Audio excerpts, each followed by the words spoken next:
What's going on, guys? We are back for the next session of Lordly Caliber, and it has been a rough week for pretty much everyone I know in the tabletop world for sure. We are Sarah and, well, Colin's coming. Colin had a bad time, but we've got people out for finals. We got people out that are sick.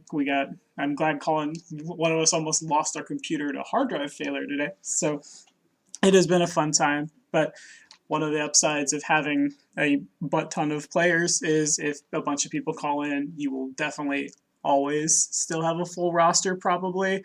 Anyway, as always, today we are joined by Kane and we are joined by Adam from the Planar Crossroads. Hello.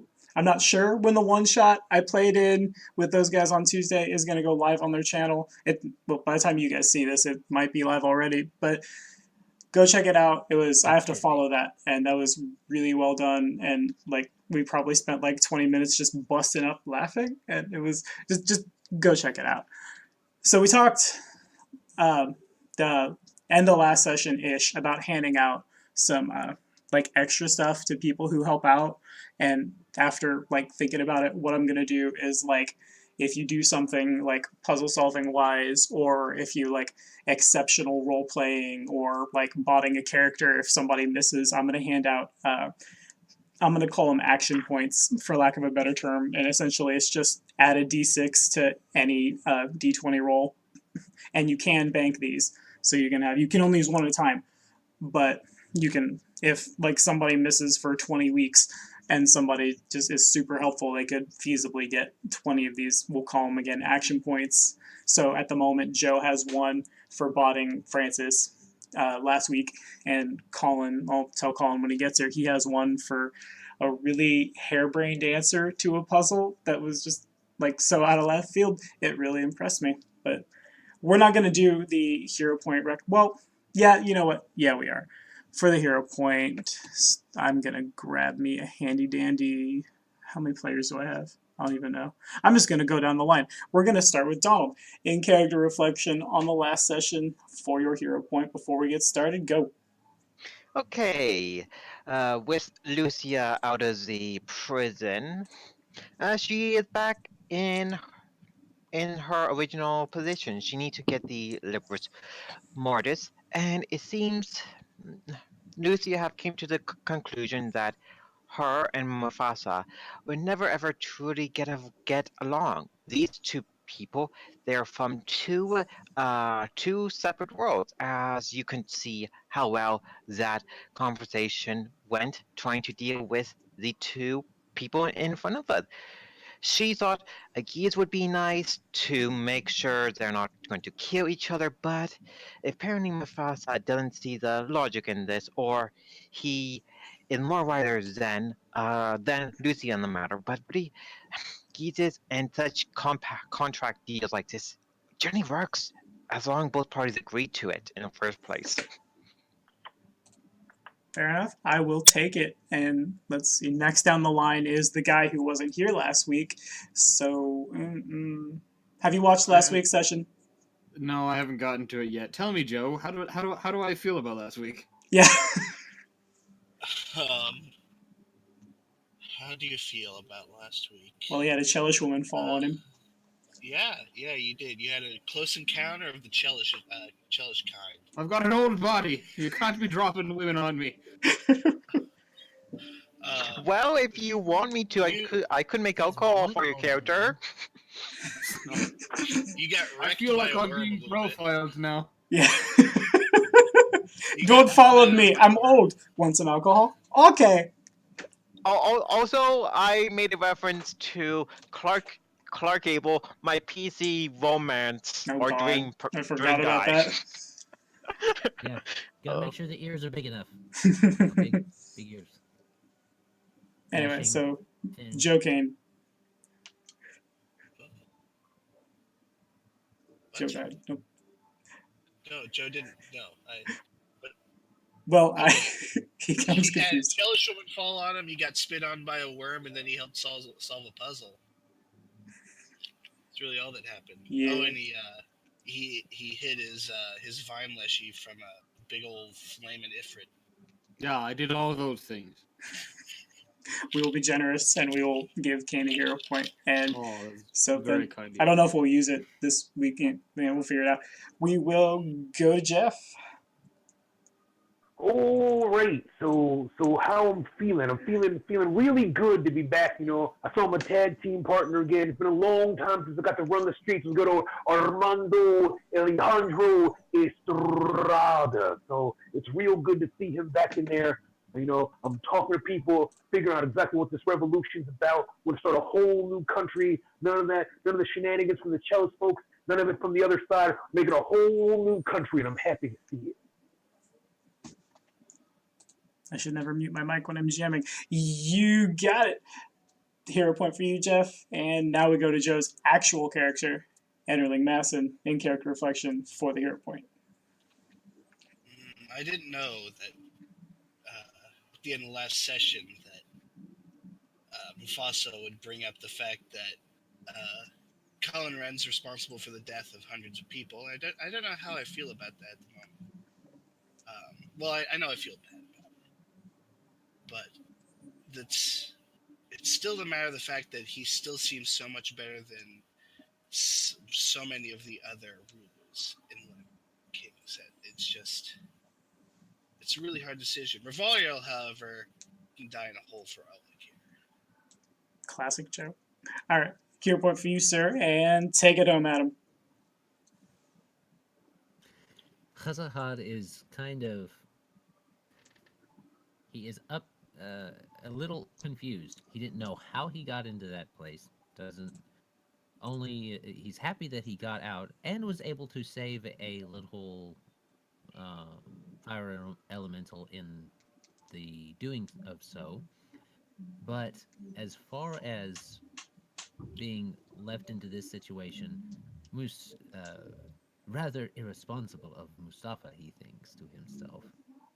It is better to handle these things quickly and concisely. There are simple ways to find out if someone is evil or not. So, This is indeed true. His personal ideas about how to deal with this particular situation involve a detecting of evil, a quick flash of a scimitar, and a guillotine of said other individual. But that's what he thinks in his mind, but has said nothing as of yet. Classic Cult of the Dawnflower. Alrighty, hero point for you, sir. And before we go any farther, we need to resolve what happened at the end of last session. So before you guys, Kalinran and Rivariel both are like on their knees, hands tied behind their backs, stripped of all their gear. And Mustafa has left their fate in your hands. Because one of them is a mass murdering conqueror and the other one is an assassin working enslaved or otherwise for the other side, he refuses to just send either of these guys on their way. He feels it as irresponsible. It's more deaths will be essentially on his hands if he were to do this. You guys know them better than he does because you guys, well, most of you guys fought your way through the prisons with these guys, and thus he has left their fate in your hands. Initiative is open. I turn it over to you. Okay, I have the first little suggestion. Start off with a little bit of an exposition. I don't remember exactly, or I can't gauge how powerful Caliran is, and I'm not going to be leadershiping in Torvald, so I don't know. I'm going to leave this up to Tommy to decide how powerful. But from my perspective, Torvald seems very powerful to Enderling's perspective. So Enderling is going to suggest to Mufasa something. He has left you guys entirely at your devices. Mustafa has other business he has to go about where you guys are, and like you get the feeling either he will like come back to check on the situation or you guys have to go like find him once you figure out what you want to do. Oh, okay. Well, then Enderling will propose. Where I come from, we have my father, Gunther. He runs a nice little tavern. And then we have Grunby, where I come from, is not a powerful town. It is a a small town sitting on the edge of Glungmere Forest, and our protector is my mentor, Torvald. Torvald is a very powerful and honorable man, and I think Colin Wren would benefit if we were to send him to learn from Torvald how to be a decent and honorable ruler before we make any rash decisions of execution. I'm curious. With him going there, is there any prevention safeguards to prevent any additional harm that he could do? Torvald. Besides him, what is the community like? Will they help keep him in line to make sure that inserts the one party NPC is not going to do anything brash? Torvald can handle it. That sounds like a rational plan. While this is going on, both of these guys just kind of like, Rivario looks more pissed, and Colin Wren is more just kind of like a, I guess, for lack of a better way to say it, like kid with caught in the cookie jar kind of face, just kind of like staring up at you guys while you're talking off to yourselves.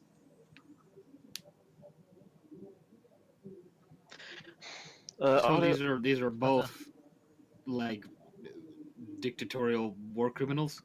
It's you would know, the one on the left, the elf whose ears are covered by his hair.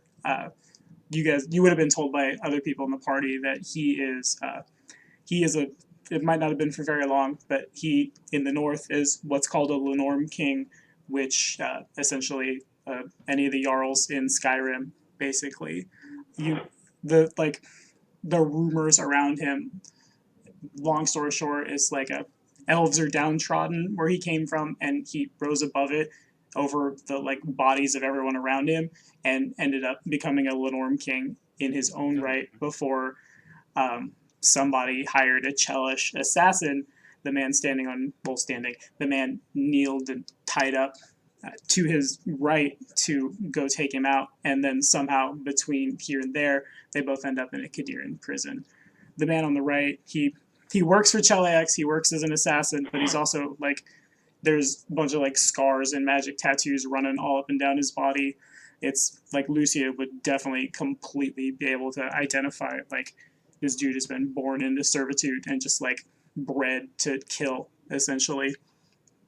It's probably in the like 100-ish years he's been alive, it's probably the only thing he's known. And you imagine like if you were to turn away from it, there's like, I'm not necessarily like, if you redeem him on the spot, it's not like pit fiends are gonna like rip in and like tear him to shreds and eat him or something. But the same idea. You imagine his soul is bound somewhere. You imagine all bunch of terrible Chelish things like that. Mm-hmm. Okay. Well, the only thing I can think to do with him is either they both have to die or they both have to live. It's the only way to maintain any sort of balance. Separating the two, one of them go to the settlement under the supervision of Targia, and the other one, let's see if we can reform his ways so he can be of use to the cause. If you think such a thing is possible.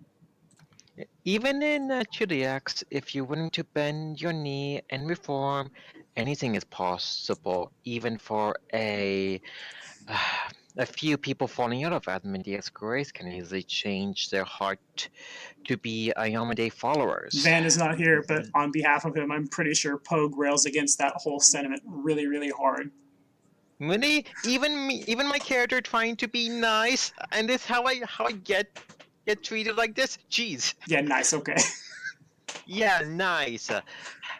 So, if we send one off to be under another supervision and one to be redeemed, this is the best choice. Unless if the two want to kill each other, which it would be a shame to have one killed. I would watch that. as much as I do enjoy the arena fights, we are not in that type of place. And plus, I'm sure Mufasa and his cohort have rules for this type of thing. Yeah, you imagine there's not going to be like gladiator arena style killing going on anywhere near here. You guys have, well, not you guys, but everybody here has formed up to stop that. So probably not the best idea to start like drawing like a little circle in the sand, like a little octagon or something.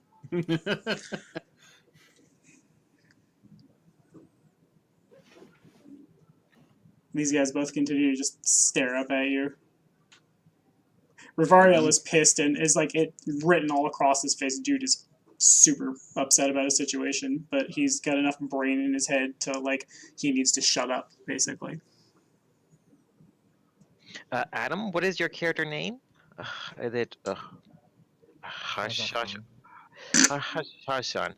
You haven't talked much, friend. What is your opinion on this matter?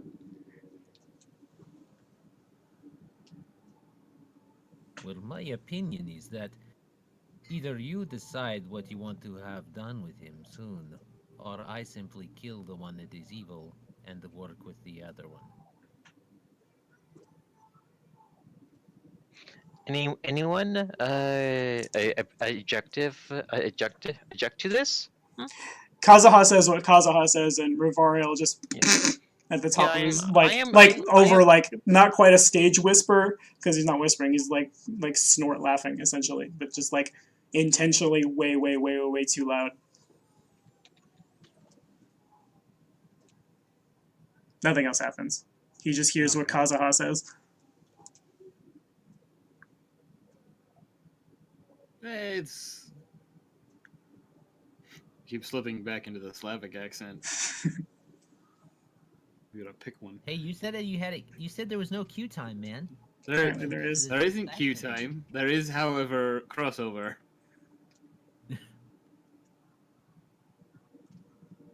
I've lost what I was gonna say.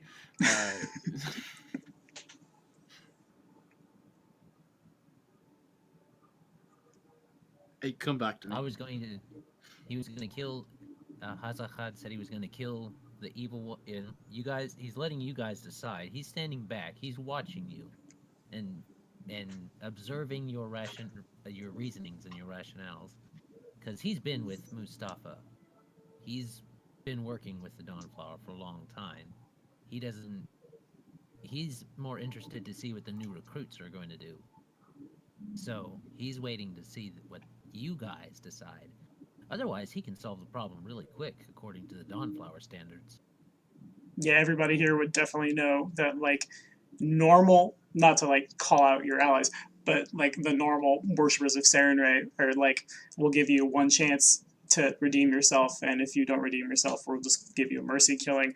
The Cult of the Dawnflower is going to jump to the ladder way faster than like your average lay follower of Sarenrae ever would. Mm-hmm. Yeah, one chance to repent. If not, well, Pharasma will sort you out in the end.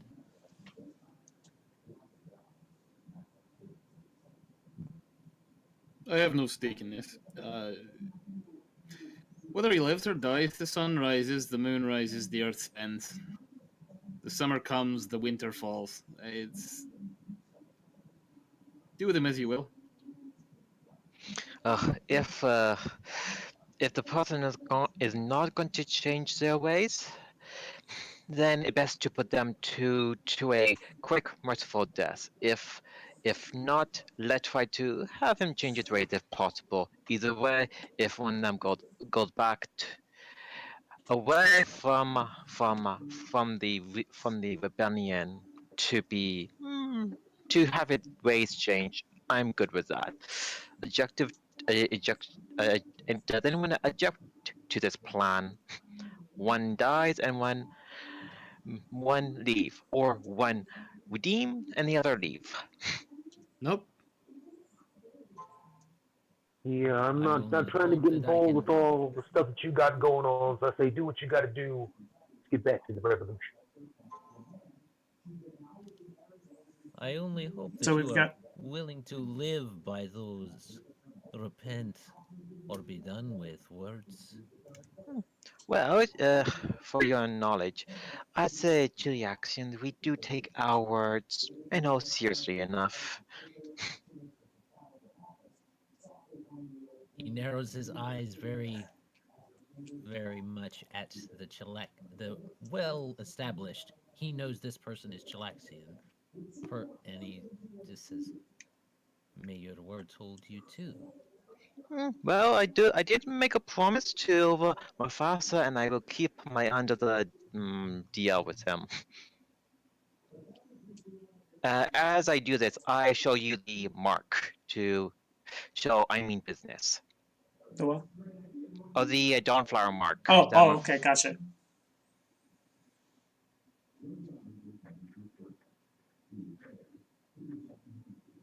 Well, if there are no objections, then he will unsheath his scimitar.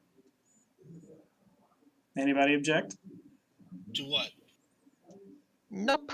Not unless if he want to redeem himself. Go ahead and use your sword. Enderlin will step in front of Callanran, cross his arms. If you want to kill Bavariel, you may, but you will not kill Callanran.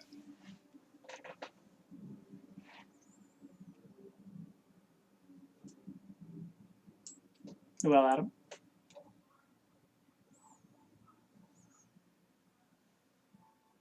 Yeah, we had I think we'd established we'd done something to detect it last session, so it's sends them out, and I think one of them pinged that way, and one of them didn't. One of them was a more neutral. At the end of last session, I think it was Colin had done some psychic magic stuff.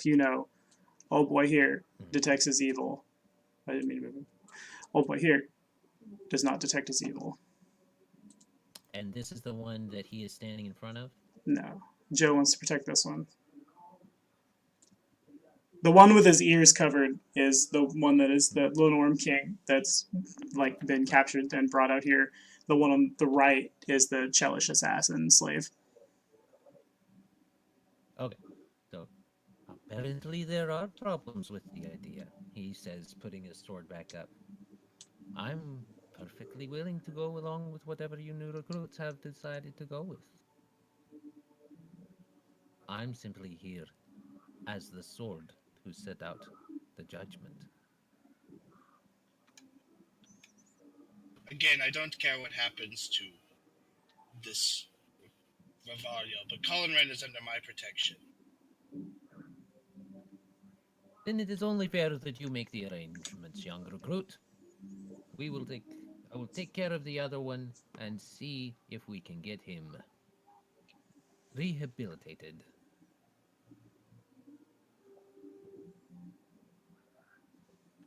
All right. Enderlin will turn around and look at Callanran and tell him, are you willing to learn from someone much like yourself how to act and how to be a true ruler even though you aren't human? In his bound state, it's probably really awkward to watch him do it, but he makes the most formal bow one could possibly make whilst bound, and just, of course, my lord. Don't call me that. Forgive me. My lord. Can I get a sense motive on that just for giggles? You certainly may. Okay. Just for giggles. Where is it? There it is.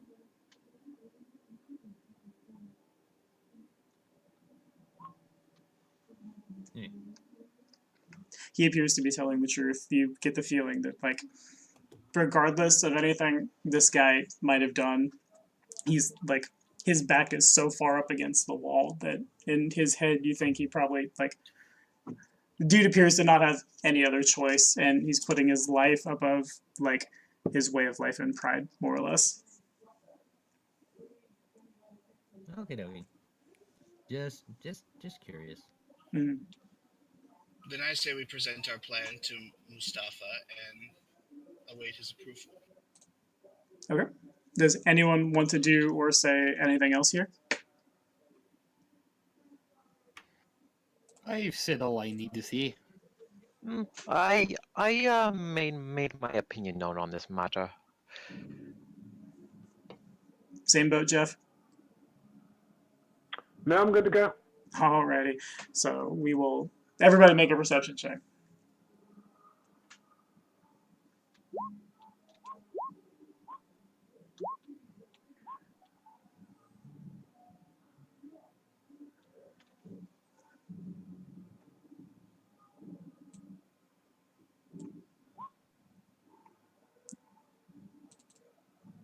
All right, so you guys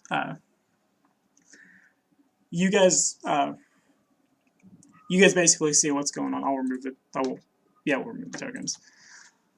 Except where like you see like weird looking desert igloos and like Mos Eisley type buildings. Imagine tents essentially within that valley and that river. It stretches on forever and ever and ever and ever, but you get the feeling that you guys have gone from one demi-plane to another, because as you move about these tents, there's like the only soldiers, the only like other members of the rebellion you come across are either like not like belligerently, but like they're drunk and carousing, or they're like laid up with their like bodies like healing from grievous wounds that people can't get to like positive energy, because there's only so much positive energy to go around. At the top of that little plateau yonder, where you see a palace, instead you see just a really like big elaborate tent, and like it's super obvious probably that this is the command tent. You enter and you find there's been a rug thrown across a vast expansive floor. It's considerably cooler in the tent than it is anywhere else, probably like 15-20 degrees cooler, and you get the feeling that the tents are enchanted for certain like humanoid races that can't handle the desert as well as certain others can. But like as you step in, the temperature begins to like heat up a little bit as Mustafa kind of appears out of nowhere, more or less, just kind of like dimension doors in and just, what have you decided, my friends?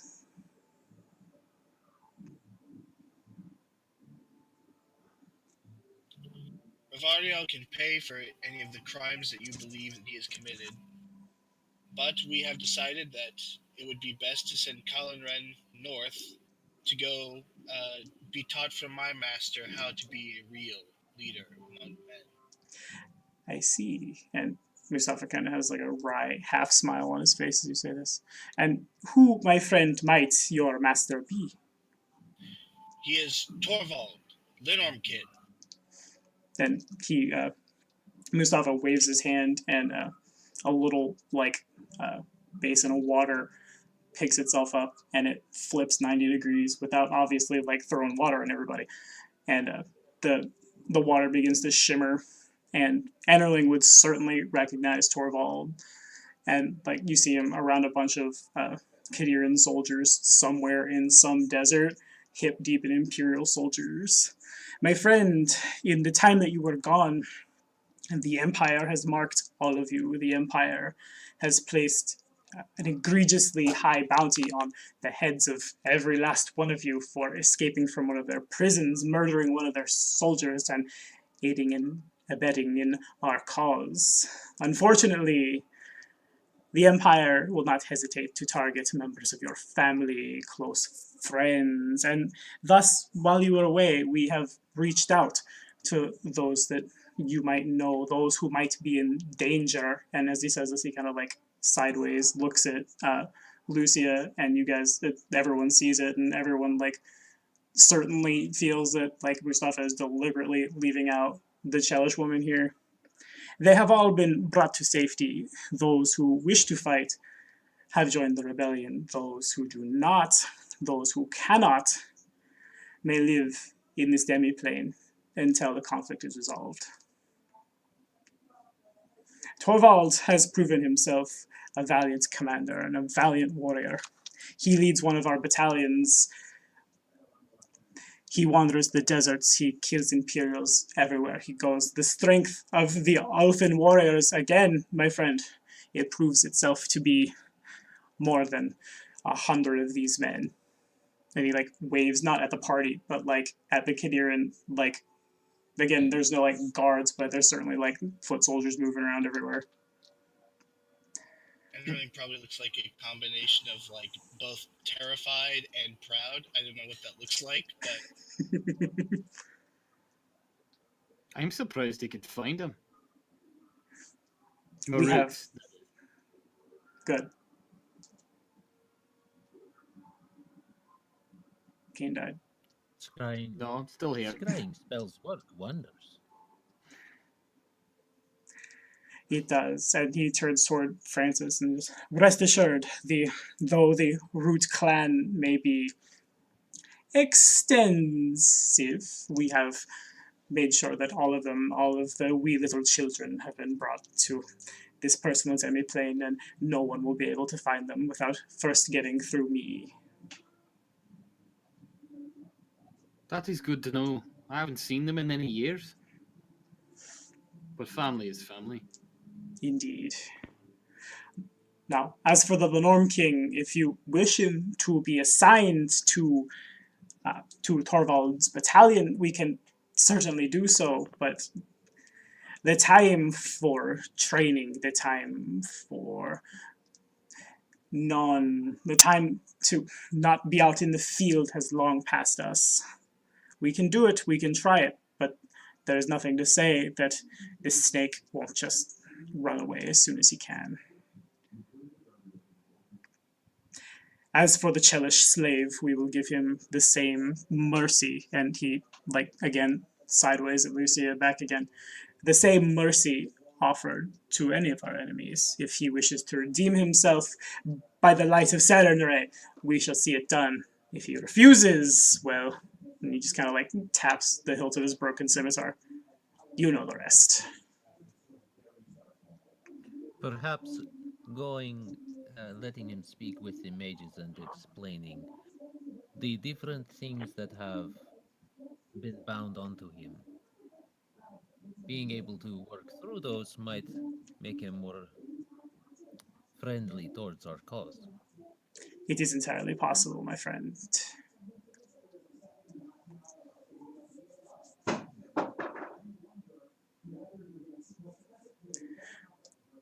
Musava just kind of continues like looking out amongst you guys. Is this what we want to do? Is this how we shall go forward? We shall assign the Lenorm King to the Lenorm Kin, and we shall see if they can work out their differences there, and we shall offer Rivariel the chance at redemption he was never given.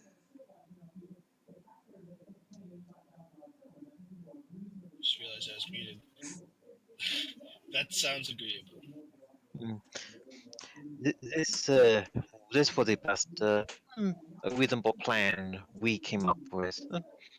It's everyone should be happy for the most part, and everyone wins. One get to properly redeem themselves, and one get to better themselves.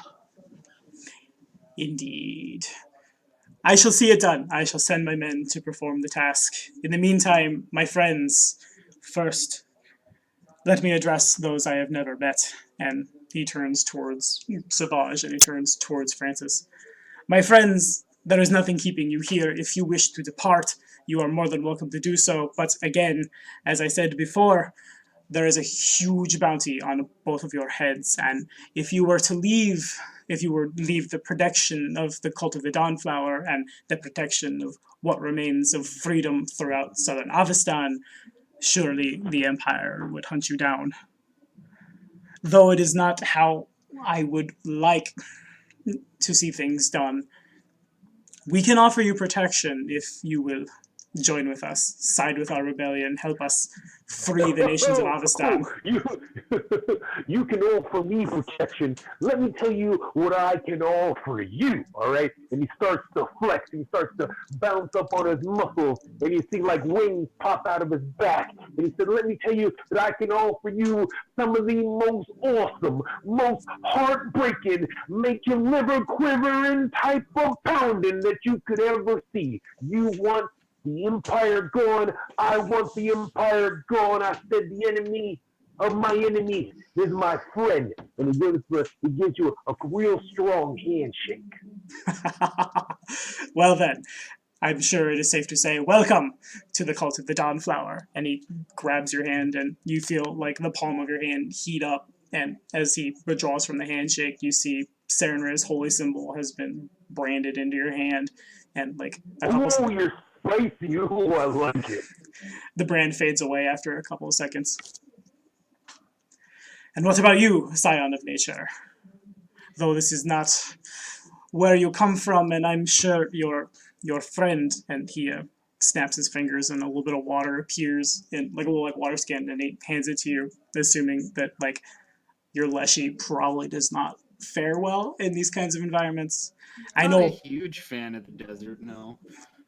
I'm not. I know that this is not your home. I know you have no stake in this, but one with your skills, one with your talents, one in touch with nature would prove invaluable to our cause. And he extends his hand. Will you join us? Now, I will admit being hunted does not scare me. I spent most of my life being hunted. But I gave up a lot running away from a war for the sake of my family, and you've done me a solid favor here. It would be remiss if I did not repay it, to at very least restore the balance. If for no other reason, I think perhaps it is time I stop running from wars. Mustafa nods solemnly, and he extends his hand, and you feel the same like warm burning sensation on your palm as Serenra's holy symbol is branded into your palm.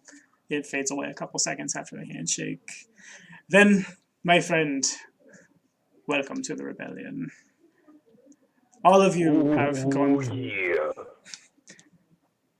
All of you have gone through such a terrible ordeal, and again, I apologize that we were not able to reach you sooner. The war still goes on, but we have plenty of soldiers to fight it. Take a week. Take a week in this demiplane. Find your family. Reconnect with your friends. Rest. Relax. All of you have earned it. After this week is passed, we'll talk about your next assignments. If there are any questions, and he kind of like, he doesn't like start pushing you guys out the tent, but you get the feeling that like dude's got a lot of the stuff he's got to do.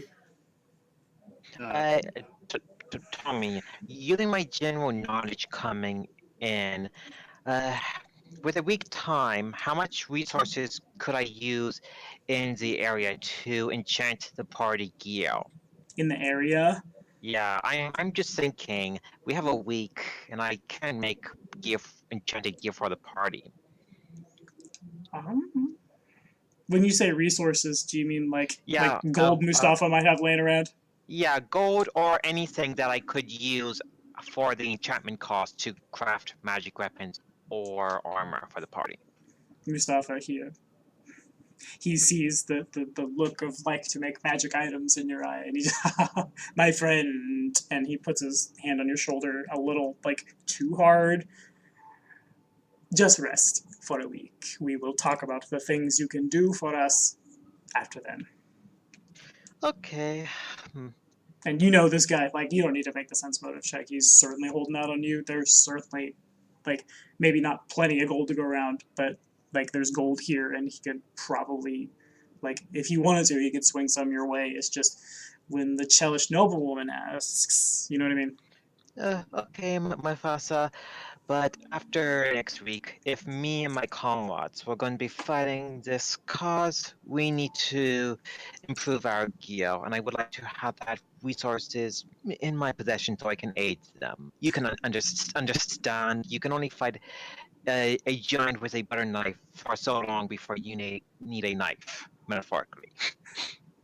Mustafa nods. And now, if you would excuse me, I have much to discuss with my advisors. And as he says this, Mercutio begins to like push his way through the tent. He doesn't say anything. And he kind of like, he walks a little too close to Lucia and gets like he looks like he's gonna be like super versus and then like pulls it back in and just kind of like walks past you and goes to Mustafa. The two of them turn into like a different room in the tent. I today.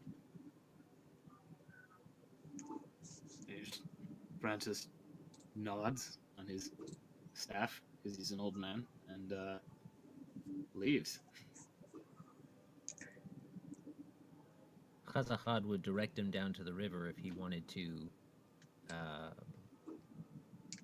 make sure his Leshy got plenty of water during its stay. Thank you, Kazaha. And he's going to head down to the river as well. So we're going to use a little bit of video editing magic here because Sarah is not with us today, but fortunately one of my players, the one, I'm like married to and stuff, lives with me. So we're going to get Sarah's thing out of the way real quick. Sarah, not long passes, perhaps an hour or two after you guys are left to your own devices here in this demiplane, and you get word that Mustafa wishes to see you in his tent. You can assume that this has something to do with all of the emotions that he's made you feel. You can assume that, think the trial run of the emotions you've been given is about to expire, and you have to essentially, purchase the content that is actual feelings, I guess, best way to word it. Of course, you can always deny him.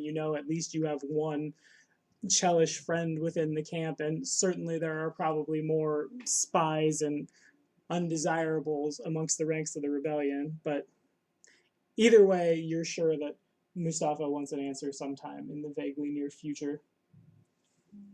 What do you want to do? I don't know.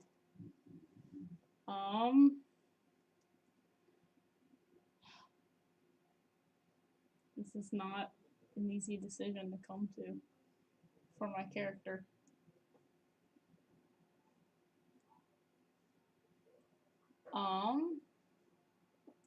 I'll go to the tent. Okay.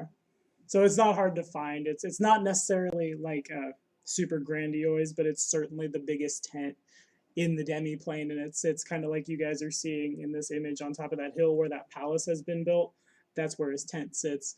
And you open it and you see across, stretched across the floor, Mustafa is sitting on his knees, and there's a rug has been thrown across the floor essentially, and he looks at him just, you have arrived, please. And he bows and extends his hand forward across the rug from him. Sit. I'll slowly, awkwardly sit down. Okay.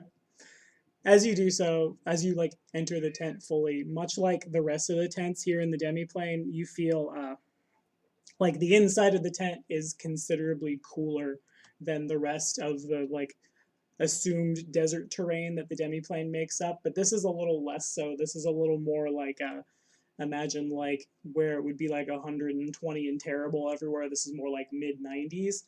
Also, you can see as you enter the tent, Marcella begins to make her way crawling down the, well, crawling is the wrong word, I guess, but climbing on her little padded hands down the tent. And as you sit across from Mustafa, she sits next to you and she puts her her little webbed hand on your lap.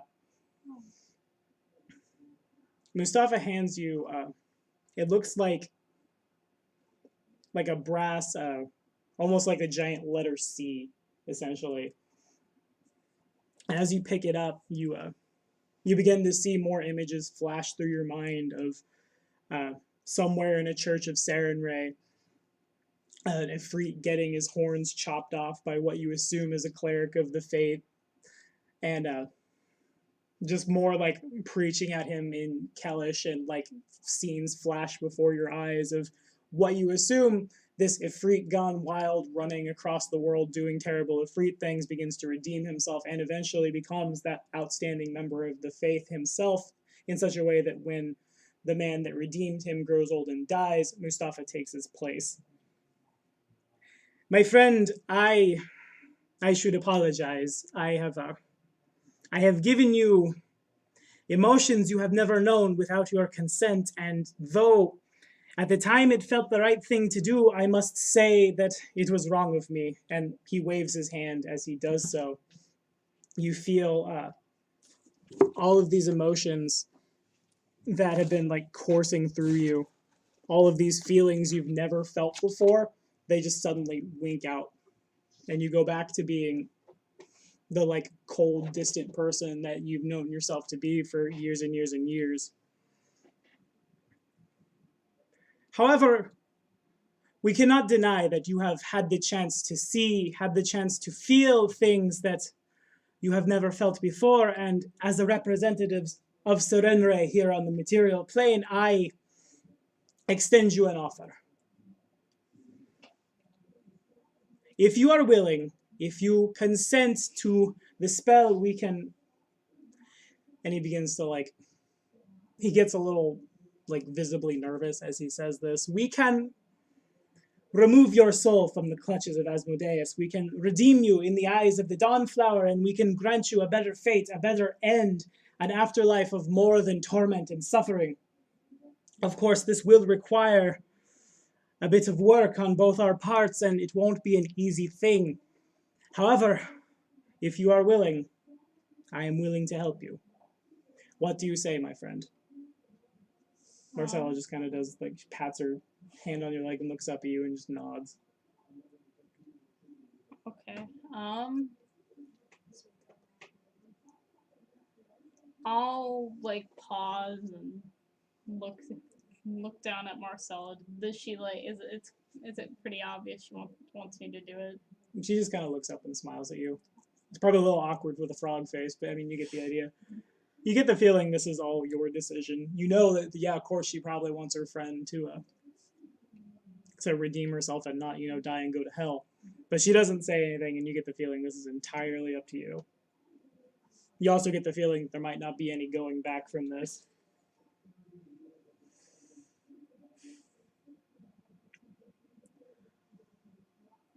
All right. I suppose I'll do it. Very well. Mustafa begins incanting in a little bit of Kelish, a little bit of Ignan. Do you speak Kelish? Yes. Okay, so you hear a lot of like, in the name of the Dawnflower, bless this soul, and then it would go off into Ignan and back into, redeem her in the eyes of the faith and save her from the clutches of darkness. And as this happens, like the whole room begins to spin for you, and you can feel like your lungs and your heart seize up and your whole body starts to like, it's warm in here and it's warmer the closer you get to the Ifrit, but it begins to like, it feels like you're on fire almost.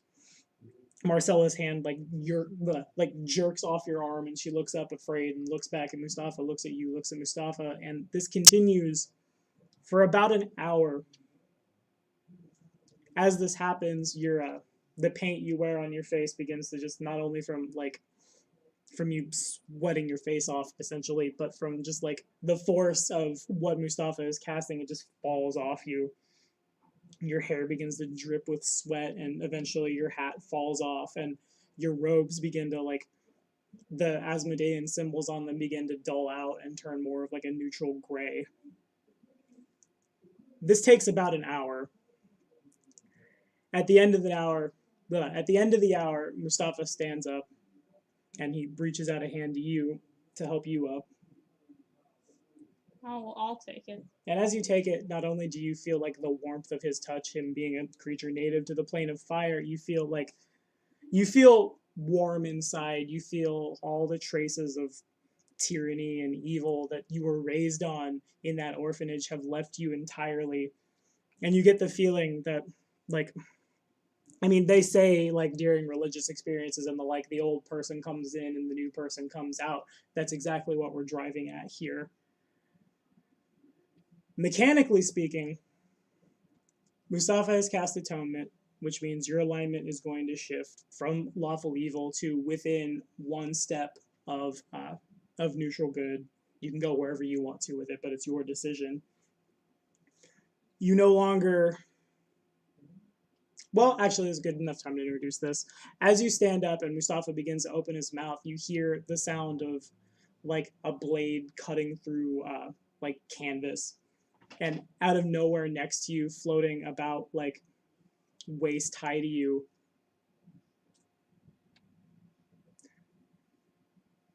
you see a really fine, elegantly crafted scimitar that's It's inlaid with rose gold markings and like running, like spiraling up and around the blade. You can read in Kellish just the dawn brings new light up and down, and then like reaching the top of the scimitar and like curling back down the other side.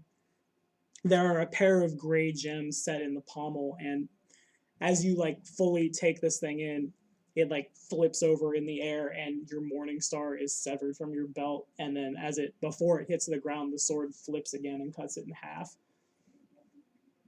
It begins like nudging you in your dominant arm, and Mustafa is just dumbstruck as this is happening. It's really weird to see a powerful like member of the Cult of the Dawnflower look this just fucking like open mouthed, but that's what's going on here.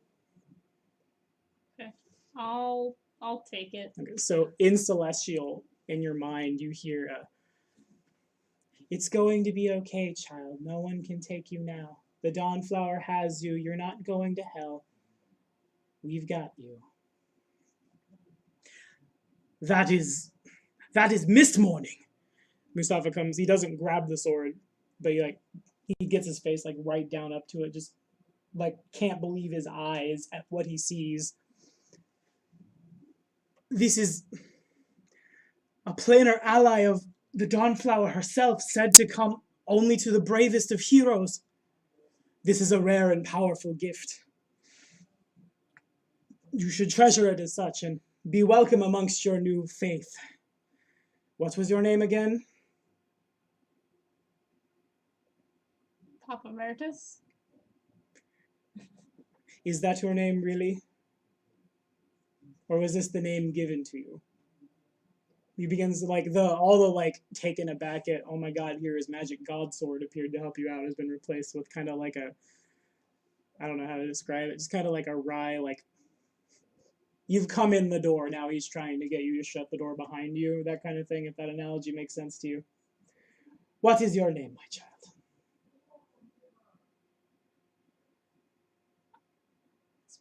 It's been so long since I've been asked what my name was. I don't know. You do not have to decide right now, but I think it is best that your old name thrown off forever, and you find a new name. Forge your own path. Help those around you throw off the shackles of tyranny and help us bring peace to Avistan, the likes of which has not been seen in thousands of years. Thank you for coming to our side, my friend. And Marcel wraps her arms around your waist and gives you a big old hug. Mechanically speaking, and I guess we also need to say, I just realized this one. When you're in situations where you're under duress, which has probably been this entire time, you no longer speak Infernal, you speak Celestial. And Mist Morning, it flies out of your hand and a sheath appears and it sheathes itself at your belt. And as it does so, the holy radiance upon it begins to fade until it's obviously still way cooler than just here's a random scimitar, ha ha ha. But it's definitely not as powerful as it was when it cut its way into this plane of existence and then sundered your other weapon. Right now it functions as a +1 scimitar. It's light enough that you can use your dexterity for your attack and damage rolls. And we'll say that instead of doing 1d6 fire damage every time you attack, we'll just say you are treated like any weapon you wield is a holy weapon, so that's 2d6 damage against evil creatures. If for some reason the 2d6 holy damage wouldn't hit, you still get your 1d6 fire damage, like if you attack somebody who's not evil. Okay. And yeah, that's all the diversion I needed. Let's get back to the game. So can I contact anyone? Anyone when it comes to family? Do you have the means of doing so yourself? Mufasa said to communicate with anyone at family, so... Again, you get the feeling you are the glaring exception. Emeritus is too, but around this time, we'll say Pogue and his girlfriend have retired to a private tent for a week. Xandu is lost in thought following you guys around, and Emeritus is going to, wander off on his own, essentially. Okay, so for a week, I'm going to be learning more about magic and going to be using blood money. So I have a week off. So from what I told you in Discord, I'm just going to be You'll just start you- redeeming that. yeah, I'm just going to be making more ink. So at Gotcha. 5, so I will just make more on my side and Okay. keep notes. All right, so you guys, like, the people who go to leave, and there's a little, like, he doesn't necessarily look impoverished, but, like, you get the feeling that this guy was just, like, picked up off the streets of some city somewhere, just like a little, like, poor street urchin, and just, excuse me, lords, Mustafa wished me to inform you when you are done with him that all of you have been given rooms at Fafner's Envy. If you would follow me, and he turns around and begins like making his way around the plateau that tent sits on at a brisk walk. And Jordan gets a very confused look on his face and just, and follows the boy very closely, very childlike himself. Does anyone have anything like particularly on their own they want to do? Not entirely. Like I go play catch up with Armando, but that's about it. I would probably have a talk with Hazan. I'm curious. I noticed you have the marking of the group. I'm curious. So, what is your connection with them exactly? I serve the Dawnflower. That is my connection. So, what do you do in the group exactly? I'm trying to figure everyone out and what their talents are. I murder people. Ah, good to know we have someone who's quite good. Me personally, I'm a wizard. I'm quite competent when it comes to the magical arts, as you can see. More specifically, I'm more of an evocationist. Pretty neat. At least I can aid you in that area, helping you and the rebellion out. Why waste a good rebellion when you can use it to help advance your knowledge of the arts? Yes, because death is always preferable to be used to gain abilities, I'm sure. Well, death is definite, but a conflict, if you use it to your advantage, you can learn. Even a simpleton can learn from their errors through a conflict, metaphorically and a real one. I'm starting to Yes. feel like most of us went to prison for the same thing. And I am curious. Your sword. What type of sword is it exactly? I don't see how that's any of your business. I Cheliax woman. am curious if when I was in Cheliax, I studied to be a item maker. So I'm curious. What type of enchantment would enhance your sword? I just want to know if I'm going to be helping you and the rebellion out.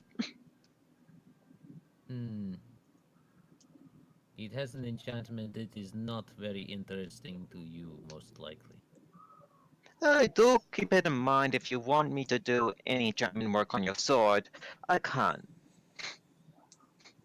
I will bear it in mind. Taldor, I need to go off and relax.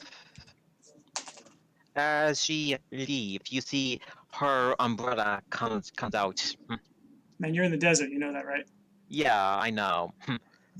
Just making Yeah, sure. that That is is all. somewhere. Yeah, this is a desert. So is she casting mad shade right now? Well, if I remember a rule I've written, umbrella give you a +2 fortitude save against heat effects. So, and plus I have a umbrella from character creation. Hazakhan does legitimately kind of look at the umbrella and he's like, I wonder if I could get one of those. Enchanted and have well, like feather fall. Yeah. Well, Which way did you say that water was? Hezan, if you want the umbrella, I'm sure with the demi-plane you can find a merchant who can get you one. Well, he was just wondering And- to himself, so he wasn't, Oh, okay. Particularly out loud. Just Okay, but- immediately out loud jealous of the umbrella you Okay, pull out. Okay, I'm sure you can find one in a demi-plane from a merchant. So while you You guys know are that- doing what you're doing and talk about what you're talking about, Enterling and anyone who chose to follow Enterling and the boy, you guys, from everyone in the group, Francis would probably, okay. Francis would recognize like Ulfin architecture, but amidst all the tents of bright colors in kind of like a back corner of the camp, there stands a not too big, not too small Ulfin style tavern, and there's one of those little like we brain farted what the exact name of these was on Tuesday too, but the little like sign that swings and hangs from like above the door has a picture of Enterling. I mean, Enterling recognizes this. Enterling would recognize It's this. a This shingle. is I remember his that. parents' tavern, pretty much just like ripped out of Grungby and put in this demi-plane. Everybody else would see what looks like a worm with two foreclaws and like a big dragon head working its way up like a white colored worm on, we'll say, like a blue field. And in anyone who reads Scald can see that it says Favinir's Envy on top of it. Everybody else just sees Scald. And the Enterling, like, this appears to be just completely, exactly 100% your parents' tavern, as if someone had, again, just like picked it up from Grungby and just here it is. Okay. Enderling will like push past the boy rather like just brutishly. The people like just like walking down the street, it probably looks like this troll person just an absolute asshole to this child. Get out of my way! And as he just sprints towards the door. All right. Anybody with him, or is this just Enterling? I'll help the boy back up. Yeah, Oleg, we are definitely not in Kansas anymore. I would obviously go to a bar or tavern to have a drink. All right. This is probably the only like tavern, quote unquote. There's probably lots of like, imagine like I don't know what the exact term is, but like when you go to like music festivals and you have that like it's not quite a tent, but like you've got the shade apparatus part of a tent and 4 poles and there's like dumb little stalls set up. Like imagine like a Middle Eastern bazaar essentially. But if you wanted like a strict tavern, like 4 walls and stuff, this is the only one here. So it's more of a watering hole than a tavern then. I mean, the tavern itself, like I said, it's not quite like humongous, but it's far from like a little hole in the wall too. There's 2 or 3 floors. We'll say 3 floors. There's it looks like whoever built the tavern put a lot of like love and care into its construction. It's even got its own brewery. It's even got Well, its that own was the brewery. basement, so they probably didn't take the basement. Just rip the whole thing and take the whole foundation. Oh, Dig a hole in the sand, put it in there. So Enterling bursts open the door, and as the door, like all the place isn't packed, but the place isn't dead either. There's a lot of soldiers who have time off, essentially. So like, what else are you gonna do, right? And there's this big voice just, welcome to Fafinir's, my son! And Enterling sees his father behind the counter with his bow, like, leaned up against the wall, like, go from polishing, well, not polishing, but cleaning a mug, set it down, and just, like, run forward to embrace you. Enderling will do the same and just do father as he picks him up off the ground and this just big old brutish hug. There's probably a lot of, like, audible, like the crickets, essentially, as, like, all the patrons see this big angry, well, not that big right now, but, well, you're like 7 feet at the moment. 7 feet worth of blue thing come into the tavern and grab the guy behind the bar. Oh, my son, my son. We've heard so much. We've heard that you were imprisoned and you've joined the rebellion, and there were so many soldiers. The Imperials, they've stepped up their raids in the north. Many of us have been taken slaves. I heard I was so scared as well. Where is Mother? Where Torvald? I saw an image of him fighting. Torvald and many of his fellow warriors of Odin, they have gone to fight in this revolution. Your mother, well, you know. And he begins to, like, he leads you into a back room where your mother, like, there's a little, well, not makeshift, but it's, again, far from elaborate, strict middle of the road here, rocking chair, where your mother sits and just kind of, like, rocks back and forth silently. She sees you, she looks up, she looks back to, like, straight forward, just rocking back and forth, saying nothing. You'll just kind of, like, stand there solemnly for a second, and then just kind of, like, I missed you, Mother. I'm sorry I couldn't say goodbye before I left, but some strange man and he'll explain this to his father as well, and he wishes Torvald was here, but some strange man from the forest, he forced me to drink something, and I ended up here. I'm so glad we're together again, and he'll kind of, like, reach his arm out and, like, put his hand on the back of the rocking chair. Your mom continues to say nothing and rock back and forth catathonically, and your dad just kind of, like, pats you. Well, he can't quite reach the shoulder. Probably like small, well, not small, like that spot in your shoulder blades that you can't quite scratch is probably about where the reach of his arm goes. He just pats you in the back. You know how it is, my son. All distressed by me describing what I describe. Your father, we have seen many things, my son. I've never seen an Ifrit before, let alone an Ifrit who has thrown aside everything that makes them what they are. And everything is so different, and it's so hot. Well, you don't have to tell me they don't have any lakes here. It's ridiculous. Your father chuckles and kind of, like, points to one of the windows where you can see that river that's just kind of winding around the side of that encampment. And so did they bring everyone else from the village here? Are the cousins, grandma, grandpa, are they safe? They are, my son. Those who wish to fight, those who are strong enough to fight, they have joined the rebellion. Those who have not, well, you can find them around this encampment, I'm sure. And he'll continue to like, stay with his father, probably go grab a drink. Okay, make a perception check. I'll make a perception check. Anybody is free to, like, Woo! oh, well done. Anyone is free to, like, interject if there's stuff they want to do while I'm doing this. And or if they want to, like, just wander into the bar. Hazahan's not there. He's out doing something else, so yeah. Okay, so you go to grab that drink, and as you do so, you see there are several leaflets, for lack of a better term, I guess, kind of, like, hidden behind, like, some, like, bottles and stuff. You pick them up, and do you have knowledge religion as a class skill, DJ? No, I have knowledge nature and knowledge arcana. Go ahead and give me knowledge religion real quick. I would assume I would probably be at the watering hole at the moment and be in the room at one of the tables doing my wizard stuff. Okay, well, if you'd like to, you definitely see him just wander behind the bar and start grabbing stuff, and then suddenly he's very interested in something. If you want to go, like, do stuff, I'm not going to stop anybody. I will check what is going on. I would not try to hide my presence, so he would probably hear me coming to see what he's doing.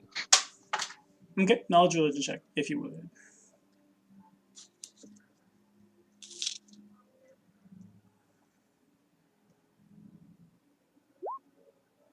Uh, 19. All right, so the pamphlets, they all describe, Enterling sees it and reads it as the mother of monsters, and it clicks in Lucy's head that means Lamashtu. And the long and short of what all these leaflets say is just kind of like, we are sorry that the mother of monsters has taken your child and replaced it with this abomination. If you wish to... My mic cut out on me, so what did I miss? Sorry. Again, you see there's lots of references throughout the leaflets to the mother of monsters. Enderling has no idea who that is. Wait, But- are we talking about Lamastu? If you would let me finish, you would know. But yes, we are definitely talking about Lamash too, and the leaflets they go on to just. The long story short is we are sorry that your child has been taken from you and replaced with an abomination. If you were to pray and tithe at our temple, maybe one day, like, you might find solace and or redemption, that kind of thing. Very like I don't want to say like standoffish religion-y, but you get the idea. They're not like coming out and like calling out whoever they're calling out in these leaflets for like so far as like Lamashtu worship or being affiliated with some kind of like monster race somewhere. But like without saying it, they're saying it, and they're like the only way to redemption is through us, It's like a Lamashtan chick tract. more or less. I am impressed by this tactic they're using. Enderling will just like not sneakily, but just kind of like quickly take one and slip it into his pouch Okay. to look at later and invest. You know, like a child when they find something they shouldn't, like that they're like their parents like Christmas receipts. Just slip it away so you can look at it later without someone prying at it. So what is the quality of the artwork in the pamphlet? There's not really any artwork. It's just kind of like a not a hastily scrawled note, but it's just like, again, you get the feeling that somebody thinks, and like you get the gist that, like, I mean, Enderling calls the man behind the bar father, and he's obviously not human, but the man behind the bar obviously was. And so you get the feeling that like you've heard stories of like kids will be taken from their like cradles and replaced with all manners of monstrous stuff, and this is usually done at the behest of Lamashtu. And you imagine like that's someone assumes that that's what happened to Enderling. Okay, I'm going to take a copy of this pamphlet for my own personal interest, that I like this stuff academically.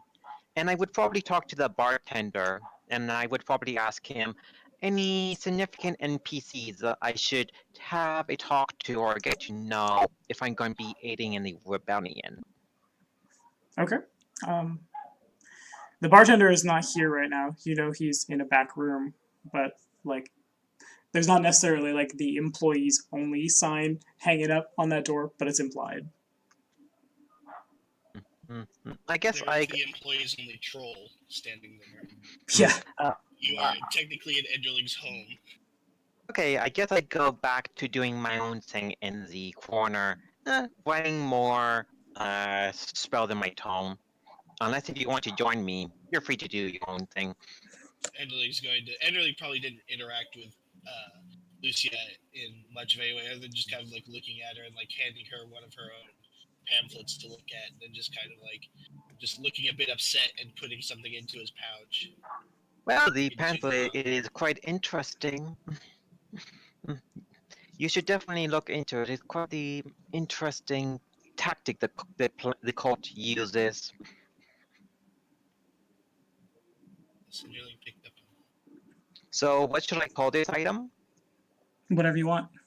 So, Lamastu,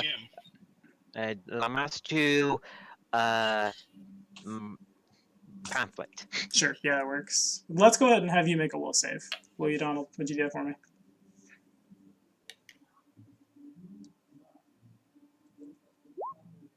Okay, so Enderling definitely sees this.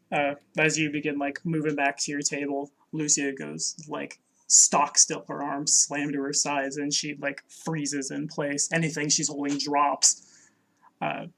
Kazuha definitely feels like a ripple of evil without even turning detect evil on, like just out of nowhere. And everybody sees people in armor begin like hustling towards this building. Lucia, you find yourself in a vast, even more vast than where you are now, expansive desert.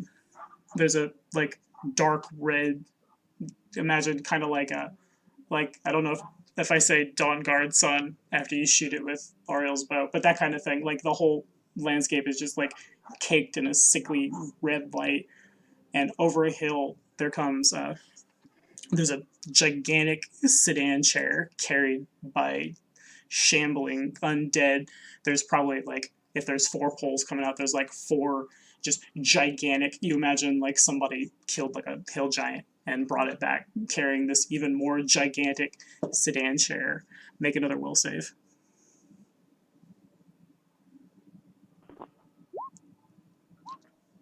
All right, so just out of nowhere, you are visibly, well, not visibly, like viscerally, I guess I should say, just grabbed by the throat telekinetically, and just yanks out of the sand, and you rush towards the sedan chair, and just in stark contrast to everything else that you've seen in this, like, since you've suddenly come down here, everything being so big and like, again, like giant zombies carrying even more giant sedan chair, sitting in the chair itself is Rat, that lich that you know from Osirion, the lich that he tasked you with finding the Libris Mortis. Where's my book, girl?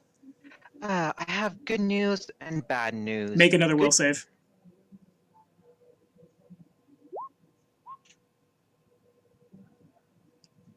Well, I hear that you rolled it, but I don't see it.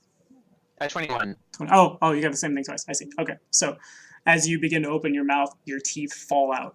And as they fall out, you see them like turn into like sickly undead scarabs that they hit the sand, and you just see them like burrow Okay, away. I want to know if this is an illusion of some kind. You're not sure, and also please don't interrupt because I don't want to. We don't have a whole lot of time, and there's a lot of players, so I want to try to like keep it moving as your jaw unhinges itself and begins to just like swing loosely from like the right side of your jaw unhinges, on the left side it just swings as the flesh just like, imagine like how do I say it?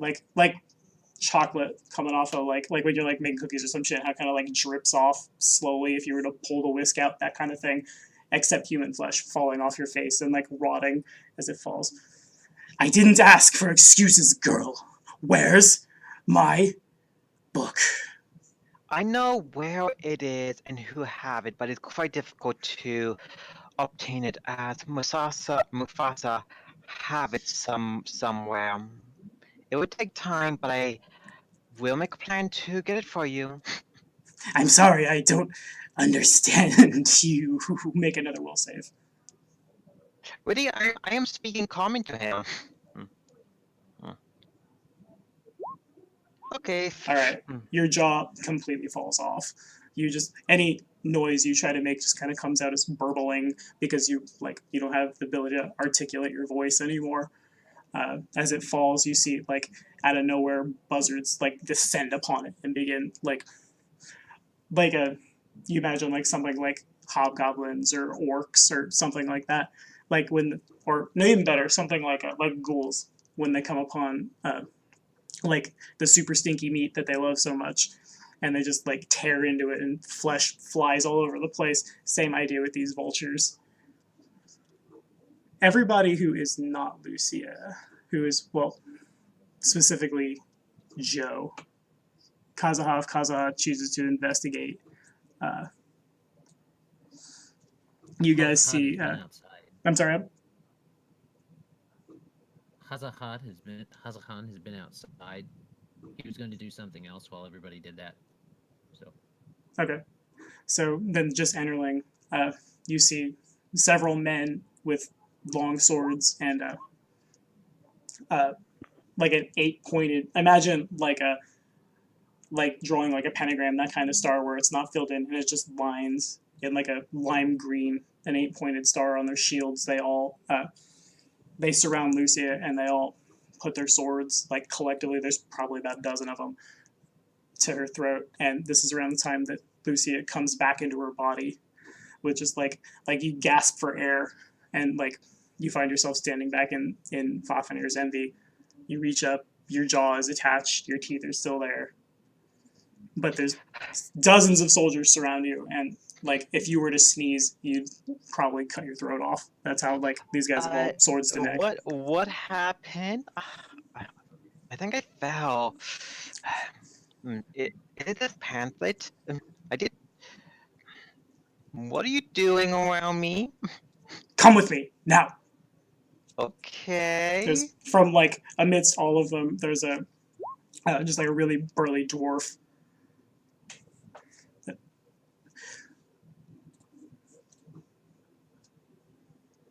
If you wish to follow them. I go.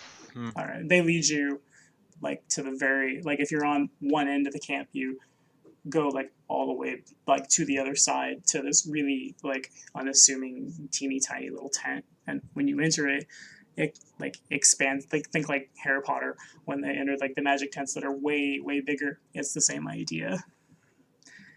You enter, and as you enter the tents, the flap behind you disappears. What do you know about the Libris Mortis, girl?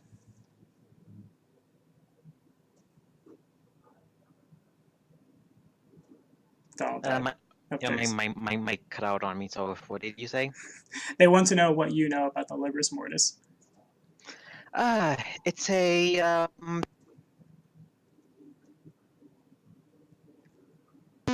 Kearney, a procure of rare texts, and that was one of my tomes I want to obtain and read.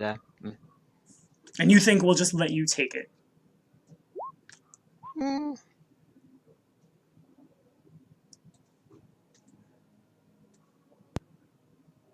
think his mic died. This is not the time. Again.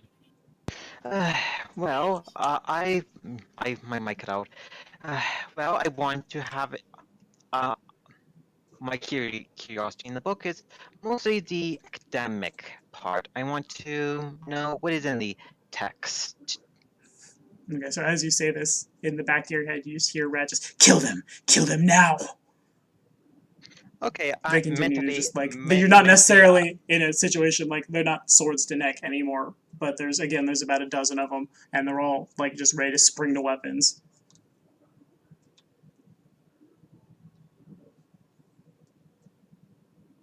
Okay, so I would telepathically talk to the voice, or if it does listen, just wait. I will make a plan. The text talking to the person. It's mostly academic. I want to know what is in the tome exactly. Okay, so make a knowledge history local, your call. Knowledge local. Alright.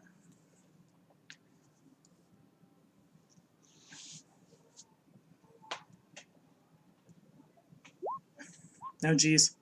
Yes, 31. Okay, so you are totally sure that that a pointed star drawn on their shields and that you see all over the place in here, it marks them as they're members of an order, like as in like Cavalier Order, called the Order of the Star. And the Order of the Star, you know, just like without a shadow of a doubt, these guys exist to to find powerful magic items that in the hands of like mere mortals could cause mass destruction and untold chaos and stuff like that, and like keep them from falling into the wrong hands basically. And you imagine like you had seen Mustafa do something with the Libris Mortis, and you imagine it's these guys who are like watching out for it. So they want the item then, pretty much. They don't want it. They want to make sure people like you don't get your hands on it. So, like, there's like to stop the mass undead apocalypse that would certainly follow, that kind of thing. Oh, so that book is pretty much like the Necronomicon then. Ish. Okay.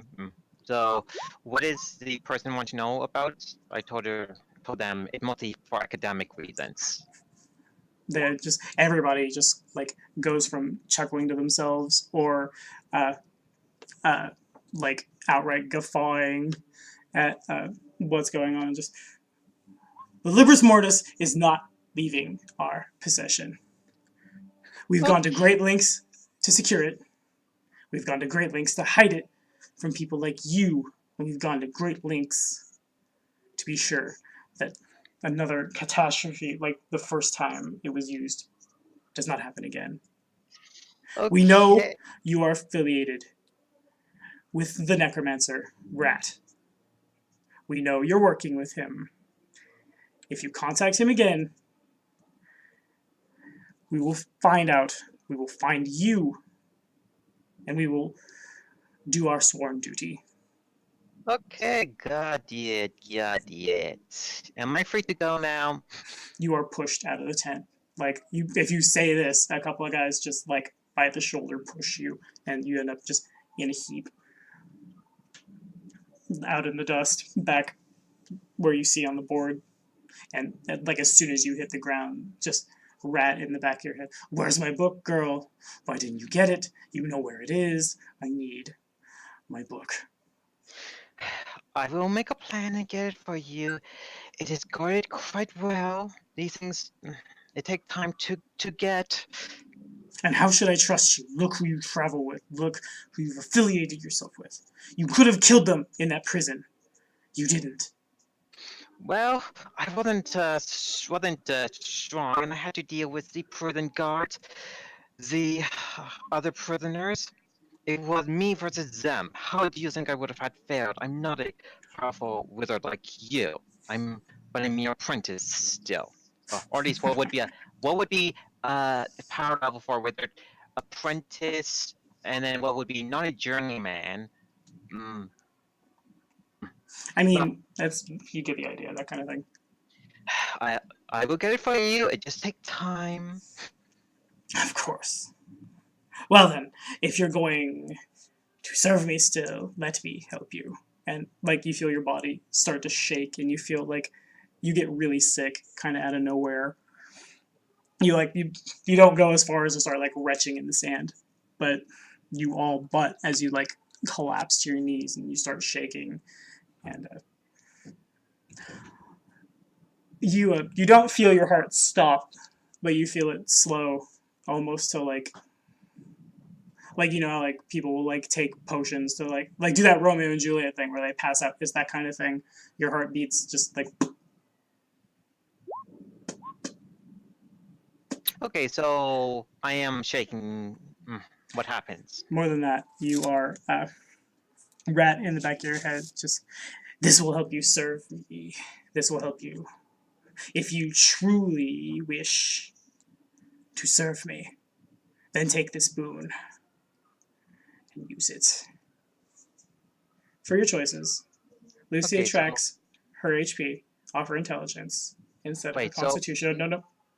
You track your intelligence off your intelligence instead of your constitution, but your alignment shifts to lawful evil definitively. Okay, so the boon I get more intelligent, but my con go down. You Or constitution. track your hit points off your intelligence. Imagine like if you're an undead, except you're using your Oh, okay, intelligence. cool. Yep, I definitely take the boon. But you like And I- you and I- definitively track as evil. You have an evil aura as if like anti-paladin of your level. Okay, yep. I mean, I already made the alignment shift already. So And yeah, there you go. why Now not? it's forced. Yeah, so my intelligence and my constitution modifier pretty much for health. You get the And gist. does that apply to saves as well, or just hit points? Just your points. Okay, so just hit points, got it. I generally know charisma for undead, it would apply to their fortitude save as Yeah, no, well. just your points. And I'm gonna Okay, open it to everybody.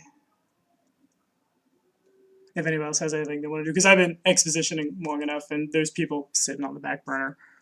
yeah, so move on to them then. Pretty You much. took long enough on me, so my con for a hit point bonus is just my Yeah.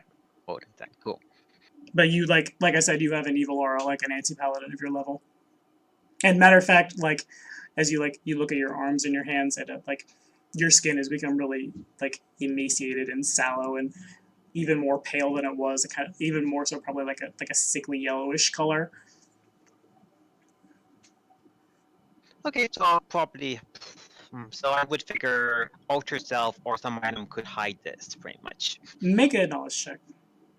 Okay, so it would be knowledge arcana then. Sure.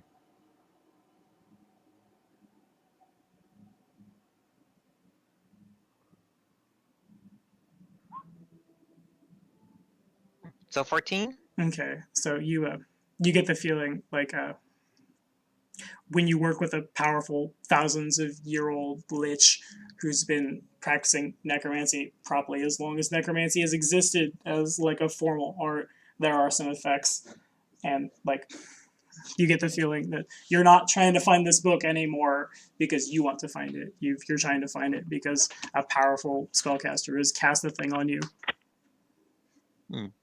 Okay, so this is a guess pretty much now. Ish. Okay, got it. Move on to someone else. All right. If no one jumps on it, I will roll. Yeah, I'll roll. We'll grab a d4. Boom. All right. Kane, what are you doing? Where are we at?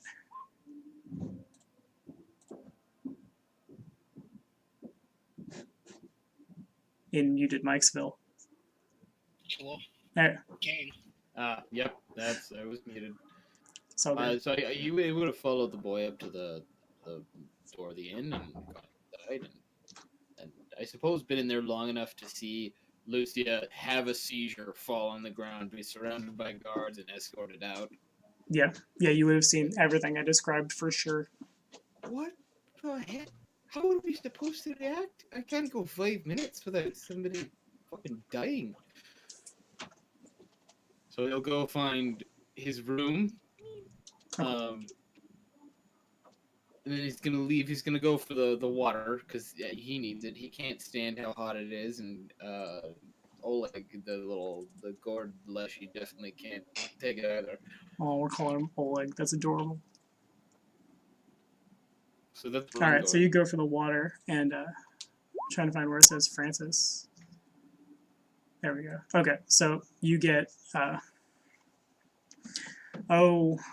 there's no like board, so we'll say half-ish way there, and you haven't seen them in years and years and years and years and years, but you would recognize your brothers and sisters no matter how old they got, and they've aged about as well as you have, and they've all become about as portly as you have, and it appears like you see them and they're surrounded by people of all like ages and sizes and races, and it appears that like all of them have had like big happy families of their own, that sort of thing, and I live in the woods. And you live in the woods. One of the like. Why can't you be like your big brother? Your brother has a whole family with kids and everything. Why The can't you worst be like thing- your brother? The worst part is that Francis is the youngest of 7 siblings. He is, and that number is certainly doubled and doubled and doubled upon itself. And then as you're walking around, a couple of like the little smallest of the children begin like tugging on the robes of their elders and pointing, and somebody looks up and you recognize, even though he's again considerably older, your eldest brother Radovan. Just, "Hi, is that Francis Root? Everyone, look, it's Francis!" And there's several like bunch of little kids just like begin to mob you because they've all heard all these stories, you assume, of like the brother who sacrificed himself to make sure they got out of Ustalov, and they pull you in towards a like essentially just like a big old family circle. Mm-hmm. And It's been so long that he doesn't really say anything. There's just sort of like a couple of silent tears. He's like, I haven't seen these people in decades at this point. Your brother and just he's just tackled by a wave of children. yeah. It's been so long, brother. What? Tell us, what happened? What happened with that bear? The druid? Oh, you mean Anatoly? Yeah. He yeah. I'm doing a wrong voice every time. Yeah, you and me Took both. as he took me as an apprentice. Oh, good lord, there's so many of them. How many leaves are yours? I lived with Anatoly in Ustalov. It's been so long. He's passed on now. It's been 25 years. How have you been? Radovan, he doesn't like grab her roughly, but he grabs a woman about his age by the waist and pulls her close. Just, this is my wife, and this, these two here, and he pulls a couple like around like they're perhaps like late teens, early 20s. These are our children. And those, and her, and him, and little Johnny, and over there, as he just, like, begins pointing at, like, this gaggles and gaggles and gaggles of children all over the place. Those are our wee grandchildren! And, like, as all this is going on, like, all the rest of your brothers and sisters come up, and it's basically the same story. There's, I don't have an exact number, but, like, huge family. You get the feeling these guys is, like, because of your sacrifice, because of, like, you go and live with this druid, they've all been able to live very happy, prosperous lives. That crazy Ifrit Mustafa, he tells us that you've run afoul of the Empire. And there's a bounty on your head and all of our heads, and now we live here. Some of us, we want to fight. We want to overthrow the rebellion, but we remember what you said. We remember that the war would only cause our deaths and cause more suffering, so we live here. I feel as though I so many years ago I gave up something to set you free, and now I've put you back in chains. But I feel that perhaps this. Oh, there it goes again, the Slavic accent. Perhaps this is a war we can't escape this time, Bratva. Where are Igor and Bolchak? They come around the corner and they nod. I think perhaps I've spent enough of my life running, and if I have the right to ask, will you stand with me? Everyone looks a little, like, awestruck at the contradiction from years and years ago. Well, if you want us to stand with you, we'll stand. And if you want us to fight, we'll fight. None of us are particularly strong fighters. None of us, we've taken to heart what you said so long ago, and before being brought here, we've led the life of the simple farmers, simple weavers and tanners, but I'm sure we can learn if you'd want us to. You don't have to fight. I'm sure there are other ways, but a heartfelt sacrifice, I'm afraid, won't do it this time. Alright, make a perception check. Right, I have a character sheet for that. There you go.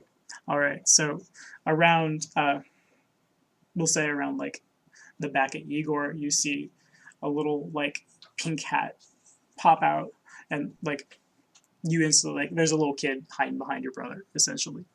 And alongside this hat, when it pops out, there's several little, like, imagine will-o-wisps, but about the size of, like, a quarter. Well, I don't know if I'm going to sound culturally ignorant, but I don't know if there's quarters in Canada. Yeah, my we have gosh. quarters. Okay, sweet. I don't We know. have coin-based currency here. I mean, Sweet. I know you've gotten quarters for the Kansas City Star. Oh my god, yeah, and they have elk on them. And Oh, jam machines. Yeah, I know what you're talking about. Well, there's my cultural ignorance for the day. There's little... We have most of the same coins still, but we don't have the penny anymore. It was taken out of circulation a few years ago. Good. That is wise. Anyway, so about the size of a quarter.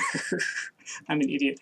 About the size of a quarter, several dozen little, like, again, imagine will-o-wisps just kind of, like, trail around the hat. And, Hi, Deneb, get out here. Come meet your grandpappy. Well, not grandpappy. I screwed up. Great uncle. Great uncle. That's it. Yeah, you can tell I have, like, no family in real life because I screw up these relationships all the time when I make them. Wait till I roll a d12 to figure out how pregnant somebody is. Oh my god. Got a 10. Joke in a test. It was for his character's wife. 10 months pregnant. How pregnant Oh, is she's Gwendolyn? super pregnant. 10 That's- months pregnant. Olfen wait, stock. wait. Cut sees his wife. A She's 10 10 months pregnant. Oh lord! Oh shit! visiting monster race, right? No, they're people. Okay, 10 months pregnant. How is she have a child inside still? She's about to have a little half dragon. Yeah. And I was gonna say, is what are you is doing? she This is a human? war zone. Well, technically, my dad was a 10-month baby, so it is possible. No, so was I. Oh. So there's actual Oh. half I dragons in the was party. almost a solid month late. Damn. Oh, I learned something new then. I learned Just that as people bad can as- actually be 10 months pregnant, and Canada has a coin-based money system. I'm doing I- so well today. Yeah, but Doesn't- Celtic Well, women I are don't going know to if go it's to a entirely battle coin moment. based. Just like actually working on gold and platinum. We've got really big coins. Those are $100 coins. They're about the size of a manhole cover. Oh, they're like pucks, right? Yeah, because you guys love hockey. It's like real high stakes alleyway hockey. You lose that shit down at Storm Drain, you bet your ass you're going in after it. For like your like egregiously huge like Federal Reserve type currency, do you have like a curling puck? For like your like $1,000 bill, it's just like a curling puck. Jesus. Yeah, like a 70-pound solid gold bullion curling stone. Yeah. Dude, something that was 70 pounds and solid gold would be worth way more than. Yeah, oh man. Come meet your great uncle. And this, she's kind of dressed like, stereotypically speaking, what you'd imagine like what a witch would look like. She's got that big like triangular hat and like big old like flowy pink robes. And she's got kind of like orange hair. She gets It pulled don't, out and like instantly gets super nervous, but you can see there's just like a bunch of little like forest spirits, not quite like leshies proper, but like what makes a leshy. Like you make the body and then the spirit like into the body and poof, you got a leshy. It's that kind of thing. She looks really nervous and just kind of like drags her feet like in a semicircle in the sand, looking at the ground. I figure Oleg is just losing his mind right now. He says nothing. Yeah. Well, I mean, Little he can talk. He's got a mouth. I carved him a mouth. They carved him off. Oh, Oleg, not one of your brothers. Yeah, fair enough. Never mind. Yeah. I'm not used to that little guy having a name. He's like,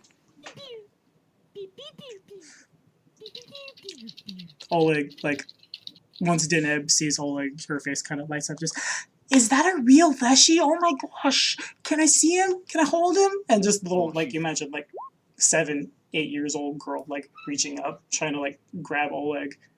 Yeah, and it like Francis kind of like, you know how like when you try to scoot your dog in the door when he's just being like a pain in the ass. Yeah. You're just gonna like go on. Alright, so Dineb picks up your Leshy and, like, spins it around and does, like, a little dumb dance and just, oh my god, I've never seen a real Leshy before. Oh my. And, like, as this is going on, all those little, like, sprites and stuff, not actual sprites, those are real things, but all those little, like, spirits begin to, like, hover really close and, like, just, like, orbit around the two of them. Dear, Well- what is your name? Your Leshy's probably looking at you and is just looking at you and is thinking to you, you owe me so freaking hard right now. Oh no, he's got because speak with master by now. Like the fool. you owe me. He's just So he's yelling at me in Studio Ghibli noises.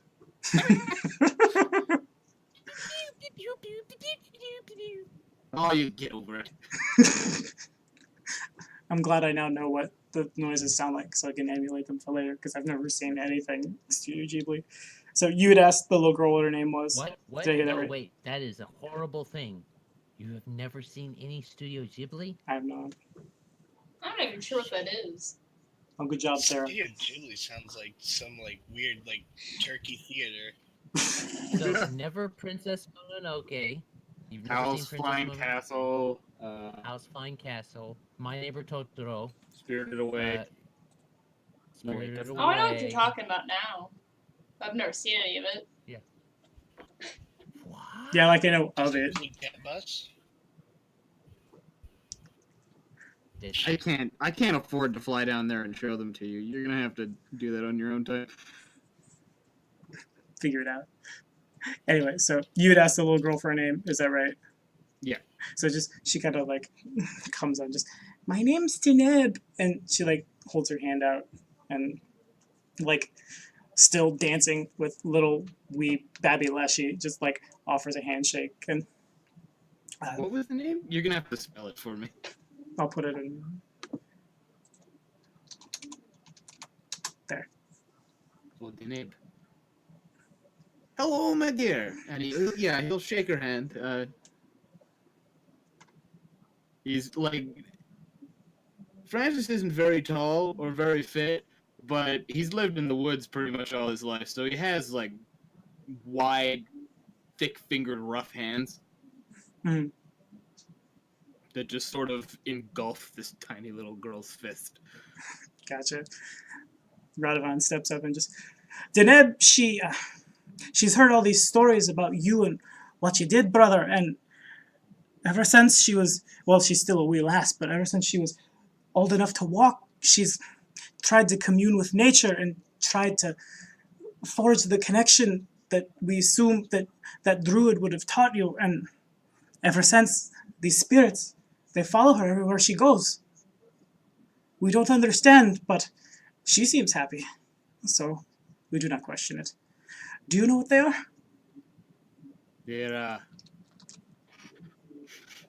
They're wee nature spirits, right? Eh? They're kind of like what's inside Oleg here. And he points at the little pumpkin-headed monster. Rather than Harmless. just, oh, harmless. Good. These days, with the rest of us all coming to harm, it'd be a shame if poor Deneb had attracted something not what she could deal with. Anyway, In we've time- talked your ear off. If we're to fight, we should find those that should teach us to fight. I'm sure that Mustafa and all these other strange people will see to our young ones and feed them as we go about it. But hopefully we will see each other again. And Radovan extends his hand and everybody kind of like comes in for like, not quite a group hug because God, there's just too many of them. But that kind of thing, that you get the gist. Alright, yeah, no, he doesn't shake his hand. He just engulfs him in a short, fat man's bear hug. All right.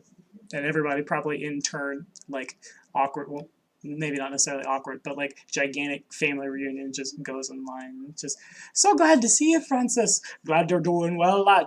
And just like back and forth from like, not all of them are humans. There's like some of them have intermarried with like elves and maybe even the odd like orc or two. Oh, Talia, you've gotten so pregnant. Oh, hi. And as you say this, there's like 4 or 5 like little kids pulling at her skirts.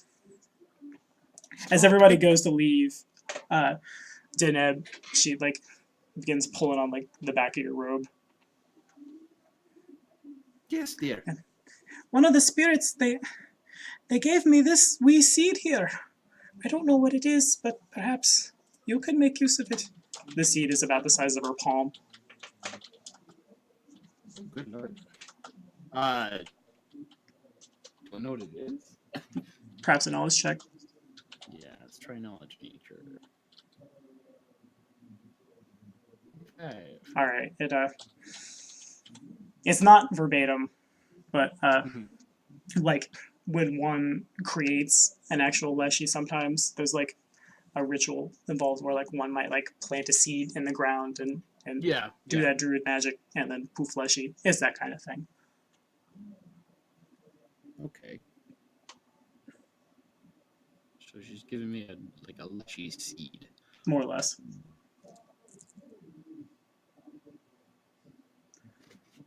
That's very sweet of you, dear. You gotta take it and you go to take it, and it kind of like hovers out of both your hands, and it like flies over to Oleg, and it like it doesn't like smack him in the chest, but it hits him in the chest, and it begins to like absorb into his being. And as this happens, like where once there was a gourd with eyes and stuff, his head begins to swell up in such a way that like you imagine like a pumpkin's head was like sitting on top of the gourd, and almost looks like he's made of like two separate gourds. Oh, what are you doing? He was fat-headed before.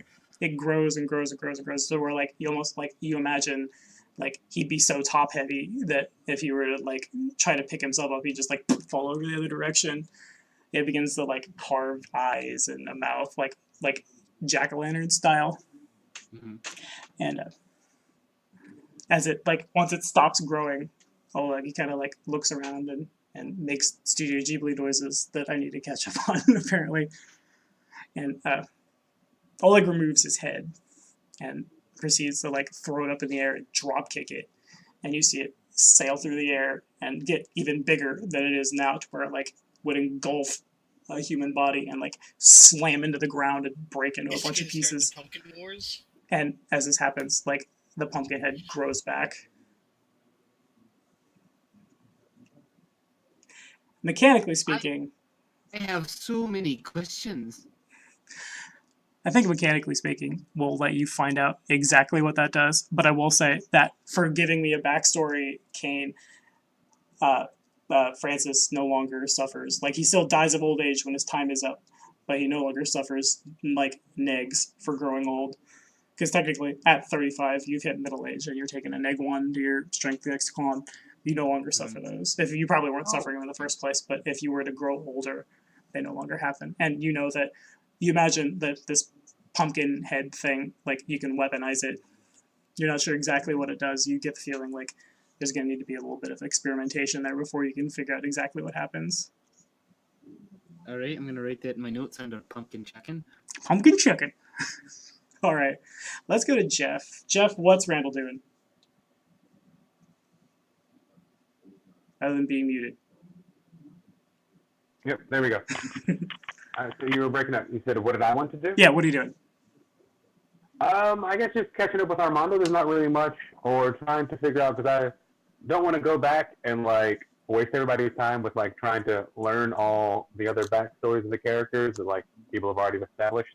So there's like anybody new you want to introduce to that I can sort of help with and jump off from there, or I'm just sort of hanging out with Armando. There's not really much I can do. I want to like speed the week along and get like fall deep into the fighting, but other than that, there's not much I can do now. Gotcha. Okay, so I'm not going to do his voice because you are his voice, and honestly, I just butcher it horribly when I try to do it. But Armando... No, please do it for my own amusement. Please do. God damn it. All right, so Armando, Randall, I don't know what this is, but I found it, and I think it might belong to you. And now I'm going Irish again. I'm just like everybody else. I can't keep a voice straight. And he hands you a little about the size of like if you were to stack like 4d6 together, about the size of like one face of that, just a little like glass essentially. All right, I'll open it and see if I recognize it. You take it, and it's just like a flat glass. Like it's a locket?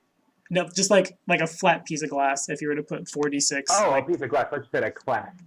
Oh, okay, so it's a piece of glass. Mm-hmm. All right, I take it and I like hold it up to like a light source and look through it and see if anything looks different, if I recognize it. And when you do so, an image on the glass materializes, and you see it's about. You imagine. Like it's gonna be super distorted because you're looking at something that's really teeny tiny. But you see your beloved.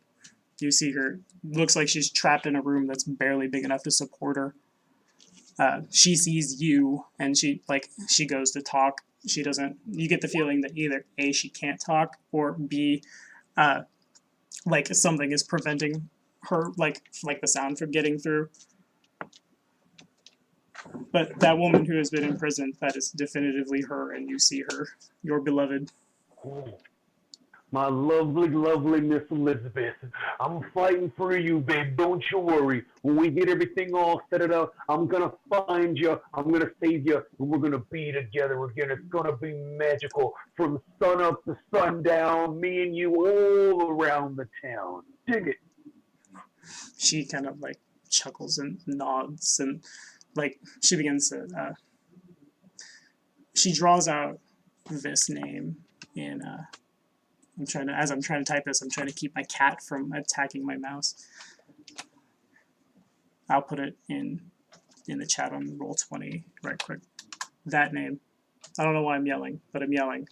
And you recognize that name as there was, you know the Von Engel family in Cheliax. They're like, everyone is law and order at every cost there, and these guys are like even more depraved, and they take it even more to like the next level of terribleness, I suppose. You know, like people go to their like their manor and they never come back again. They will they when they take slaves, they take them not just like for like the purposes of having slaves everywhere else in Cheliax. Sometimes they'll do it for like their own sick and twisted amusement. And these were the people that were trying to get your beloved, your Miss Elizabeth, to like dance for them and like do what they want her to do and become their little plaything, essentially. And when she refused and she disappeared, she keeps just drawing Von Engel over and over again. And you get the feeling that like they've played a role in this. It's not just like a magical oopsie that caused her to imprison herself, so much as like they definitely had a hand in it. So who did I talk to? Who's like I know the guy who's running it was the dude who gave me like the Dawnflower handshake.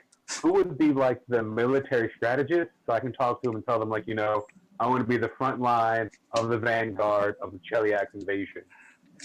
Colin kind of fits that description if he was here, but other than that, you imagine Mustafa would be another, like, he'd be like a prime candidate to talk to for that.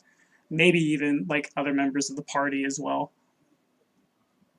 Okay.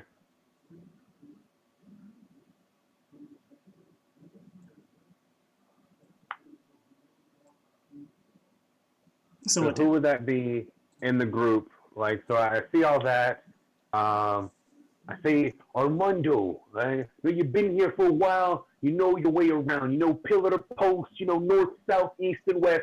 All directions, man. I need to know these folks I'm traveling with. All right? I know you've been around. You know them. Who would be the guy I need to talk to? I need to know who I can trust. I need to know who I can reach out to have my back when it hits the fan. Armando, he would suggest perhaps the big angry troll man, or if we could find the little halfling, and they're going Irish again. I'd spent too long with the Root family, but if we could find the little one, the little ones seem to have disappeared.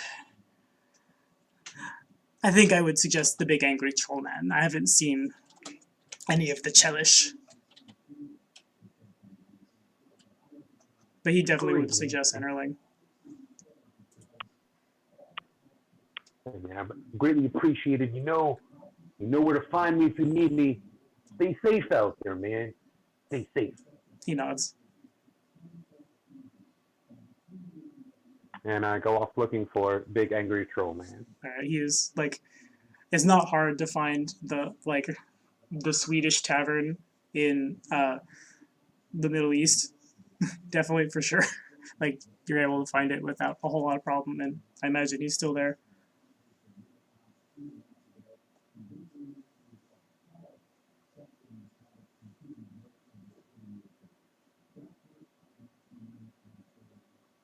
If you say anything, we can't hear you.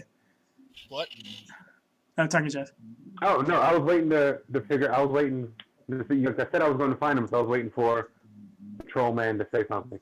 Okay. Oh, what's the question? What do you need to know? I need to know about the Von Engels, man. Right? I hear there's some really wicked dudes, and I'm trying to take them out. They may have captured Miss Elizabeth, but something's not right. All right? She's reaching out to me from across the plains, from a whole other world, and I gotta save them.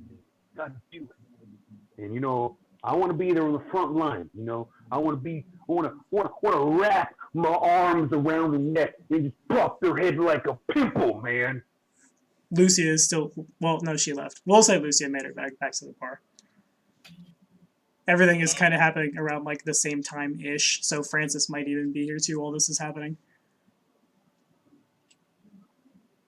Time is wibbly wobbly when we go to open initiative. First rule of Tommy Getty games. Tommy, Yes. is knowledge personal history a thing? Yeah, call it knowledge local. Knowledge local? Okay. Yeah. Oh yeah, I beat the DC. You did it. The name sounds Chelish. Other than that, like, they don't particularly like stand out in your mind. Again, this is like you imagine Lucia would have more, Emeritus would have more, just stuff like that. Yes.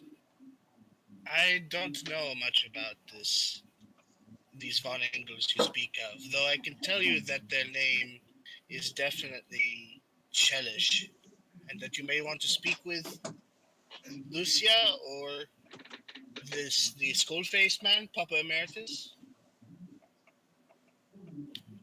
He says he's probably standing next to his father, cleaning glasses or something. Actually, probably cleaning the inside of a mead barrel or something. I'm not ready when you guys are. We've been sitting here. I know we got time to rest, but it's really to rest. Like there's action that needs to be done. All right, man. There's heads that need to be busted up. We got a revolution to win. There's always time for rest. I understand.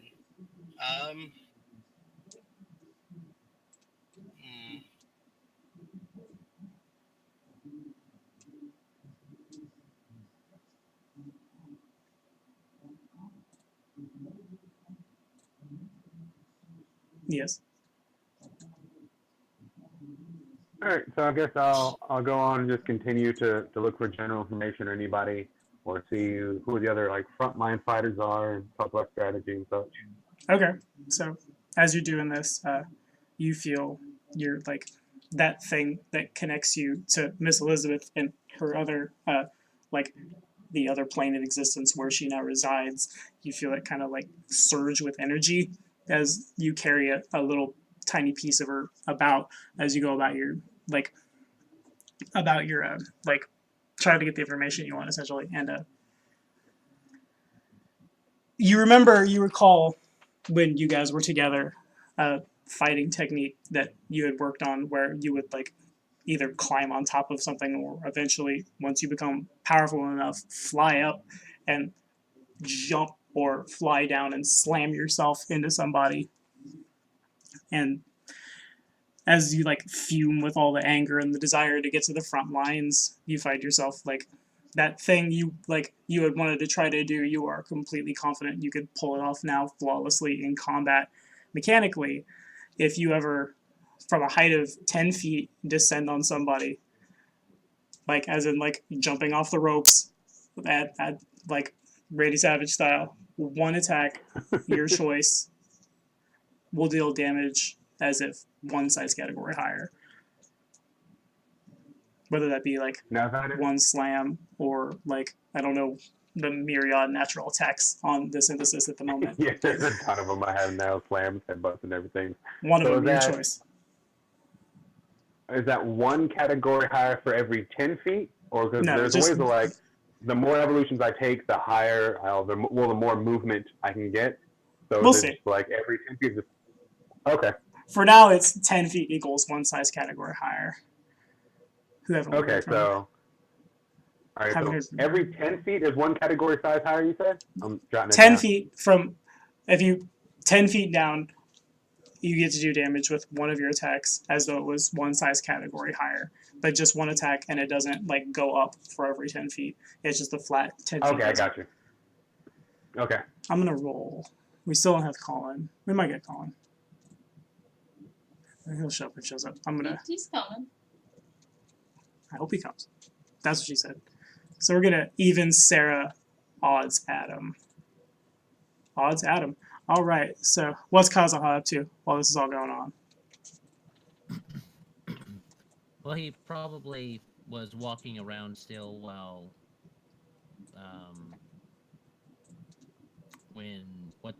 let me see.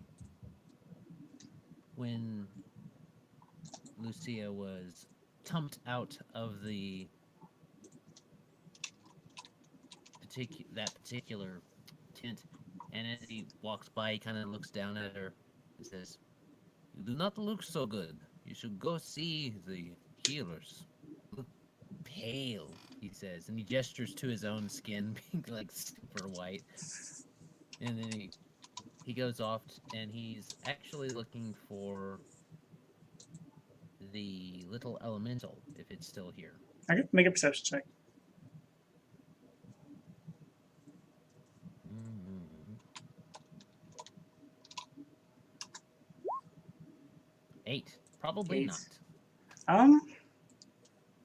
We'll be generous. We'll say the little elemental.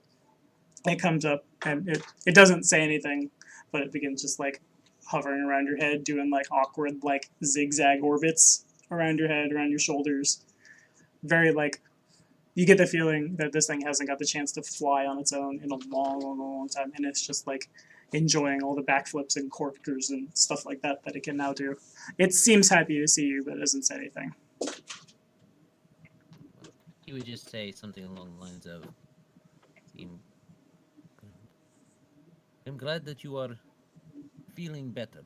If you need anything, you just come and see me, and I'm sure we can work something out." And he kind of fishes out a little tinder from his bag, looks up at it, and he has some honey, and he puts a little honey on it, and he hands it up to it. Okay. Feeding the fire elemental. It definitely takes it, and the tinder bursts into flame. I guess we'll say they have a sense of taste. Why not? It's flavorful. I enjoy it. And it begins to like. You speak Ignan? I do not speak Ignan. And it says something in Ignan, and well, make a sense motive. You can make a sense motive check.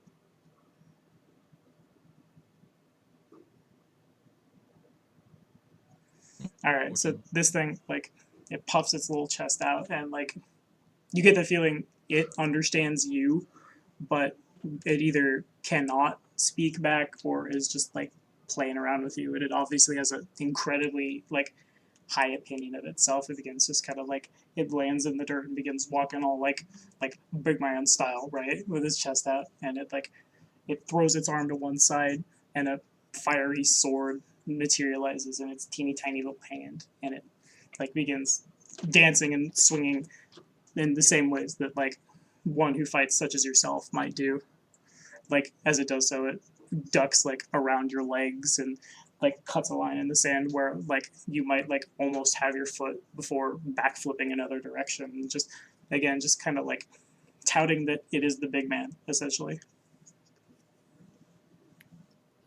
Kazuha might find that a nice little challenge to do a bit of a little display with him. He'll kind of, his will be more of a dance with the scimitar as part of the dance, but he might do that, yeah. Okay. So you draw your scimitar and you begin like going through the dance, and it sees you draw the scimitar and like it doesn't get like hostile, but it flies perhaps like 15 feet in front of your head and lands in front of you, and you see it just like bow formally and then point its little sword at you.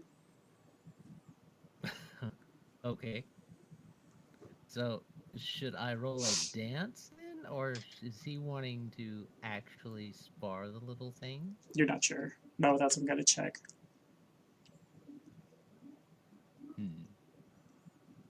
What was it? Did you say something about check? If you made a check, you might know more. You can make the dance check if you want to do the dance. We'll just do that just for fun. Okay.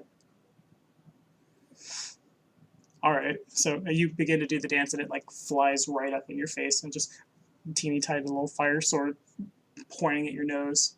It, again, like it's a little more like a little less formal, a little more like insistent as it bows and then like flies back to about 10 feet in front of you, sword still pointing at you. All right, little one, if you want to have a little fun. And he'd be willing to, I guess he'd be willing to spar with this little tiny thing. All right. So It bows. I guess roll. Again. Yeah, go ahead. He would come back up still in a rather flamboyant way and bow as well and face the elemental. All right. To save time, we won't roll initiative. We'll just say you go first. It looks at you and just waits, sword pointing at your face. Okay. All right, so it is going to try to parry. I don't see what you rolled because of where my dice roller is sitting. Does that beat what you rolled? I rolled a 25 to hit. I see. All right, so taking in all the like size category stuff, that the diminutive thing is when trying to parry a medium thing, that is the number, and it's just with almost no effort, just a flick of its little fire elemental wrist, and then it parries you. It's going to riposte. Do you want to try to parry? Can you guys hear me? Colin, you made it. Yeah. Sorry about your final, buddy. Yeah, there's ways around it. Yeah, there you go. Well, good. Indeed, yeah, that would suck. Yeah. Sure, Anyway. I've got one panache left. I might as well use it in a day. All right. Oh, there's mine. Not that high. I rolled a 2. So You no. rolled a 2. So, like, just effortlessly, those little fire elementals, little, like, it probably appears like a scimitar.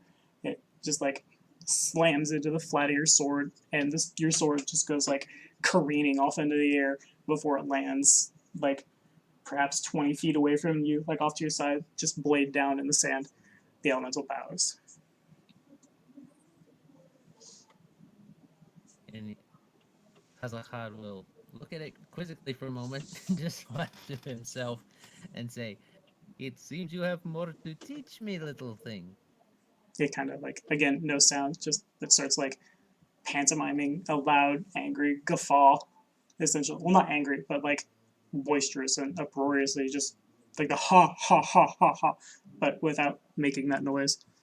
And again, just bows formally, almost like mocking you because it's seen you bow and salute a whole bunch. You get the gist. Well, you seem to fight better, but I dance prettier, I say, as I go and pick it up and sheath my sword. All right. It's going to try to do something about that. I have its stats. It adds, we'll save that. It can mimic what you did pretty well as far as the dancing goes. It's like, you get the feeling it's operating more off just like monkey see, monkey do. It doesn't have a whole lot of like, it hasn't gone to dancing school, but it can pantomime easily enough. The little thing, it flies up to you and it produces a little like, perhaps like the size of like the like top bit of your pinky nail, we'll say. Yeah, about that big, just like a little shard of a yellow gem, and it sets it in your hands, and as it does so, it just again makes that like formal bow before backflipping off your hand and like corkscrewing in the air, flying off. Aha. Cute and quizzical. A new friend. And he will kind of examine the gem. What would that necessarily? Are we looking for an appraise or a arcana? Because I'm Your call. getting arcana vibes. You could do Type of arcana thing. vibes, unless you're trying to sell the thing. No, I'm not trying to sell it. You don't sell gifts. Well then, alrighty. A lot of people when they roll knowledge checks are landing on natural 20s being 31. Well done, gentlemen. Anyway, so the little, like, you imagine like a piece of, like a ruby, like it just like you hold it up in the sun, you look at it, and it seems to carry its own inner fire, and it kind of like dances as you like hold it up to the light, almost as if like the thing is on fire. You crit, so you are like you've never seen it in color before, and you've never seen it not whole, but you remember the day that many of your friends met their tragic end. There was a gem, and to save them, you threw the gem, and the gem exploded. And you don't know how the little guy got his hands on it, but you're sure, like totally sure, this is a fragment of that gem come up from the Darklands and made its way back to you.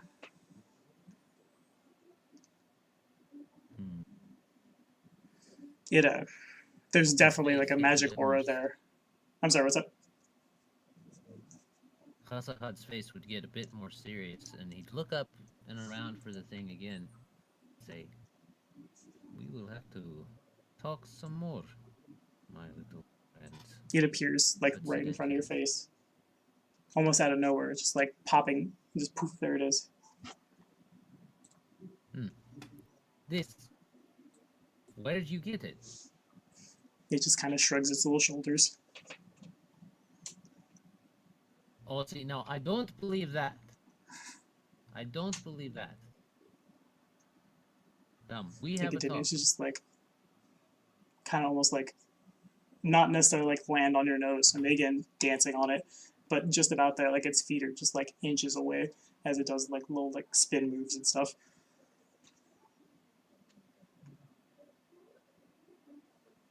Well, somehow or another, we're going to have to learn to communicate, because this needs discussing.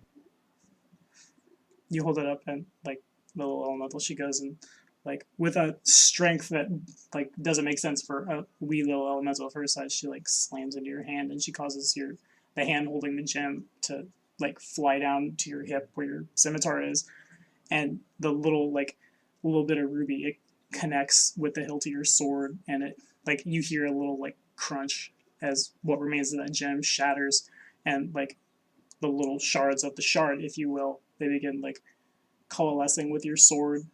None of them, like you imagine, just like little shards of glass that hit the ground, but they just kind of like almost like they liquefy and just like become part of your blade. Oh, so that's what you wanted me to do. And then he would draw it to see the change in the blade that he's expecting might be there. Okay, so you draw it, and as you do so, the blade, like, it doesn't necessarily burst into flames, but the whole, like, it's almost like the blade has melted, I guess, best way to describe it. It kind of, like, undulates a little bit, kind of like the waves of, like, a calm sea. It definitely, like, it has a life of its own now. The blade has turned, like, a reddish-yellow color. The blade, there's no writing on it, there's nothing like anything like that, but you go to like, you pick it up and the elemental kind of like, not shoving this time, but just like nudges your sword arm and then lands in front of you and just again goes to like challenge you to a duel. Okay, well, I would acquiesce. Okay. Of course. Go ahead and roll it. It will try to parry.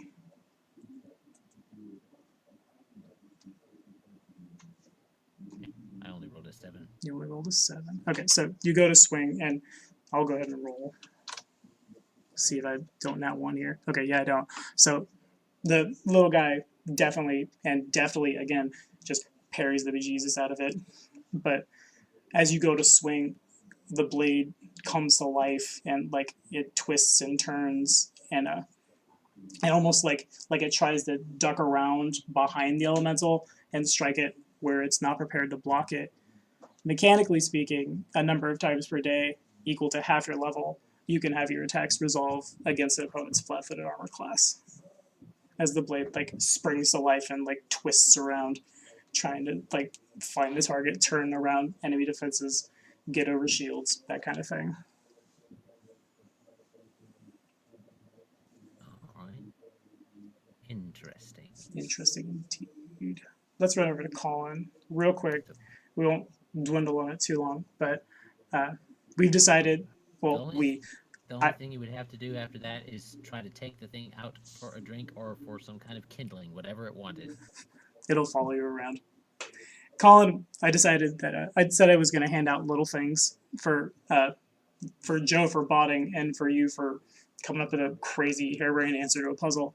And I've decided what I'm going to do is anybody who like helps out by running a character when somebody didn't show up or goes above and beyond with role play or with like solving puzzles and stuff, I'm going to give them what I'm calling action points. You can bank them, and for having a really creative and totally wrong but still really impressive answer to the puzzle, you have one action point, and you anytime you roll a d20 you can spend that action point. You can only spend one at a time, but you can spend that action point to add a d6 to it. Cool. I like it. But can we use it to sprint? To what? Sprint. What? Oh, shut up. Fallout. Get out of here. Also, the party had decided that we're gonna Colin Wren is gonna like quote unquote join the rebellion. There's a lot of people here, up to including other Ulfin from where he's from, and Colin Wren is gonna go with them, and they're gonna try to like work the evil out of him and teach him how to be like an upright Ulfin citizen, as opposed to just like killing hundreds of thousands of people to carve out his own empire. And Rivariel is going to get the Cult of the Dawnflower treatment, which is to say that like they're going to give him one chance to redeem himself, and he'll take it and they're great, or he'll refuse it and they'll kill him.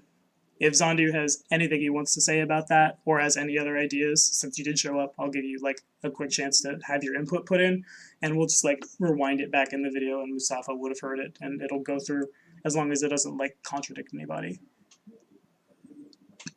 Zandu will suggest that he goes through the same thing as Colin Wren, considering that he was formerly a slave, not necessarily evil, and etc., etc. Okay.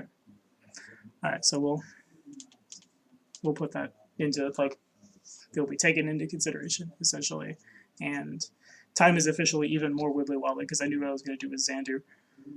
Also, I forgot. I need to say, Jeff, you gave me a backstory, and for giving me that backstory, you have 2 extra evolution points to spend. Easy peasy, easy Oh, thing. hot damn! Easy thing to hand to the synthesist. So let's. Yeah. Time is going to get wibbly wobbly. Colin, make a perception check, would you? Gotcha.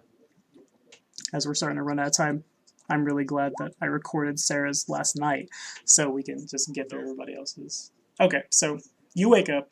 This like imagine about a day has passed, and you've been given rooms at a very very very Ulfin tavern called.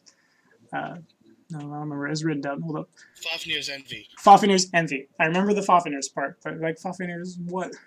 And that's where it's owned by Ennerling's parent. Well, his father. It's owned by his father, and Ennerling is probably spending most of his week working there. You wake up, and you find yourself standing in Varisia. You're surrounded by some faces that are familiar, some faces that are not. Imagine, I don't have like an actual, like we're not in Sandpoint, but just like a little village in Varisia somewhere. Okay. Unusual. I thought I was just in an inn. That is indeed true. You went to bed in a pretty comfortable bed in a, like, I describe it as not like, it's not a little hole in the wall, but it's not like the craziest place you've ever gone to like do your eating and drinking and sleeping. It's somewhere like middle of the road. Well, it better be pretty nice. It took him 5 years to build. Okay, fine. It is nice. Joe says so. I'm joking. I know, dude. Okay, he's going to socialize with familiar faces, I suppose. Okay. There's definitely plenty, and they definitely like, they make like dumb small talk with you. You don't need to make a knowledge check for this. It's not uncommon for somebody like you, for somebody with your particularly like your psychic talents, when you sleep, it's not uncommon for you to accidentally enter the dimension of dreams when you do so. And you imagine, like, you've stumbled into somebody's dream somewhere, like, they're either from Varisia or they're dreaming about it, one or the other.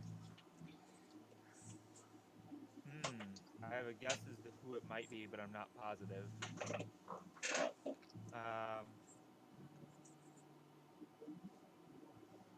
You know, he's gonna look around, see if he can identify Emmy anywhere. Okay, make a check. What kind of check? Your call. I'll call for a specific one if a specific one is needed, but there's like, I'm a big fan of there being a lot of answers to the same problem. So if you can justify, like, even if you could justify like a praise in this case, if you make it work, you make it work. Okay, I think I got an idea.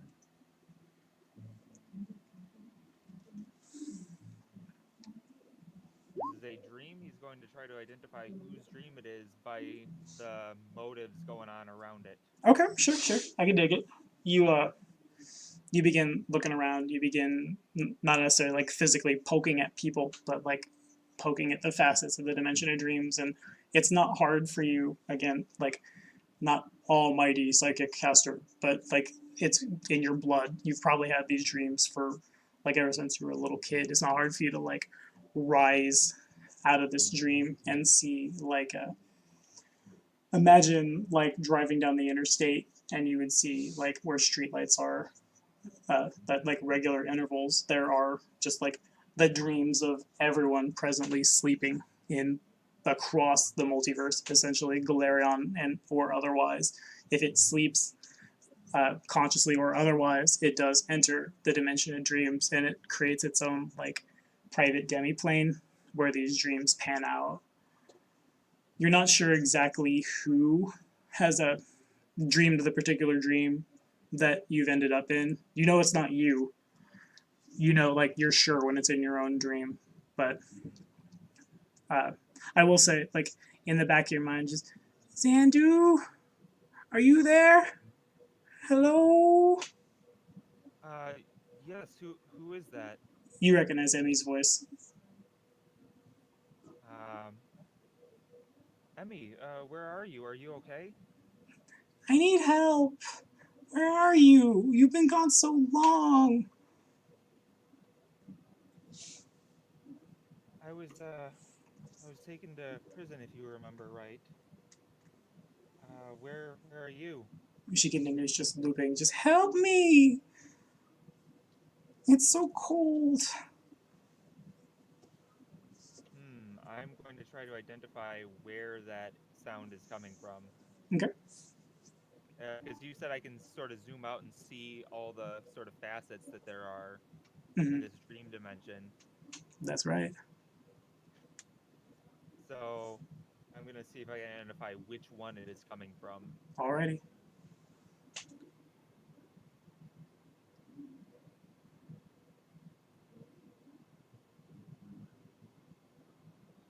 Go ahead and make some kind of check.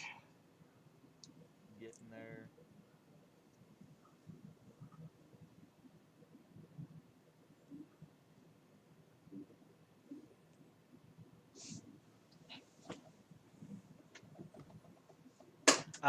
Tommy, a quick question. Yes, sir. Quick question. The demiplane, does it have merchants in this place? We'll address it in a week. Knowledge Arcana, you get the, like, you can pick out where Emmy is pretty easy. It's kind of like, I imagine like DBZ Budokai 3 in the story mode when you're like flying over their planet and like the whole world like spins really fast as you're just like buzzing all over the place. It's that idea. You're able to just kind of like lean forward and just whoosh forward, and you're able to find her. She's been bound by the wrists and ankles, and her arms are way above her head, and it's like she's hanging awkwardly over, like, imagine like the like roast pig with the spit spinning. It's that kind of thing. She doesn't seem to see you. Just continues, help me. Do I have a geographic location as to where this might be? maybe with some kind of check. Okay. Which kind of check did you say? Did you just say It's some your call. kind?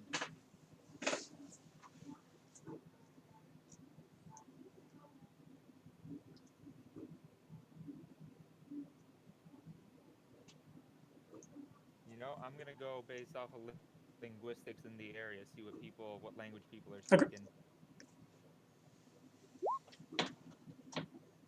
Alrighty, so you, the first thing you definitely notice as you've like come upon her is she, like she has entered the dimension of dreams fully. She's not like a psychic manifestation where the average layperson dreams and they wind up here. She is here physically. She is here like body and mind. And in the back of your head, as you hear her like echoing through your head, you hear whispers in Aklo. You look around and you see that in getting to Emmy, you've kind of lost track of where you were as you're blitzing through the dimension of dreams, and you found that you've come dangerously close to Lang, which is where the like infamous denizens of Lang are from. You know, there's not a whole lot Where? known about them, but you know, they're definitely like not nice people at all, and they definitely like they can go through the dimension of dreams, and if they were to find somebody who's just like had a psychic manifestation in the dimension of dreams and decide to like kill that manifestation, then of course the person sleeping there's dire consequences for them. Someone who is entered fully, of course, the consequences become more and more severe. Gotcha. He is going to look around, see if there's anyone nearby, because you said I heard whispering, Mhm. right? Okay. Make a perception check. Okay.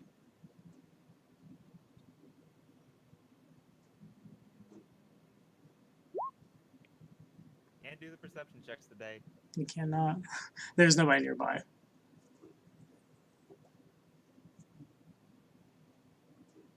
Alright. It seems to be just you and Emmy. It wouldn't be hard to like you could like blitz over to another dream, but it's not like it gets wibbly wobbly. I'm gonna use that word a lot when we talk about like alternate universes and stuff. But like you yourself, if you wanted to go to somebody's dream, you could like forward and get there. But like the average person dreaming, unless like they have latent psychic power, such as like you do, or sometimes just through sheer accident they can leave their own dreams. Otherwise, they're confined.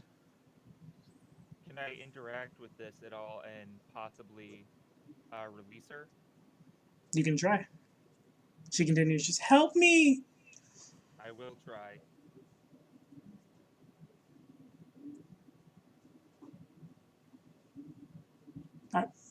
However it is you want to go about doing it. Is it just like rope there? Or It's what is it appears to be rope, but you assume it's something more. it? Something possibly magical? Yeah, Okay. definitely magical.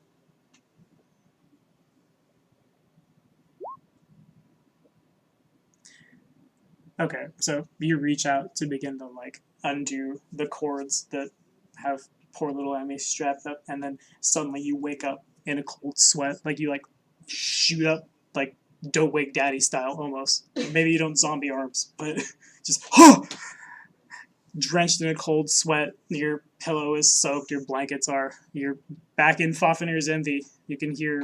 It's probably late morning. You've certainly overslept. You can hear the sounds of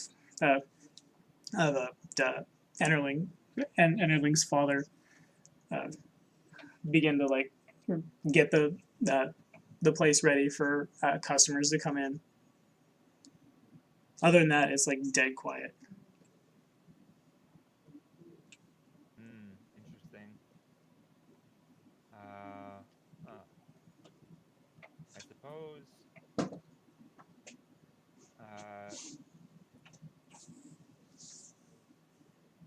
spend some time to do a divination. Okay.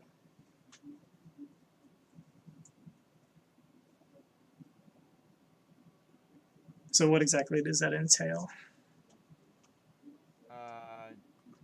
Not divination per se. It is augury. Okay. So what is the action in question here?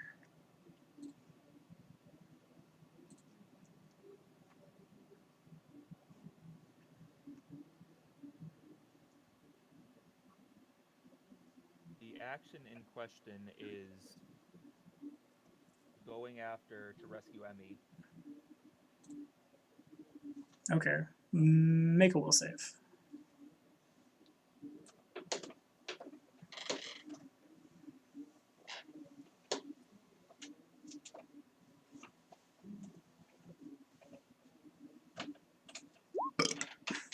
All right. So as you begin to like do the things you do to cast this, you can hear just Emmy in the back of your head, just help me. It's more like stretched out and echoey like that, and it disrupts your concentration.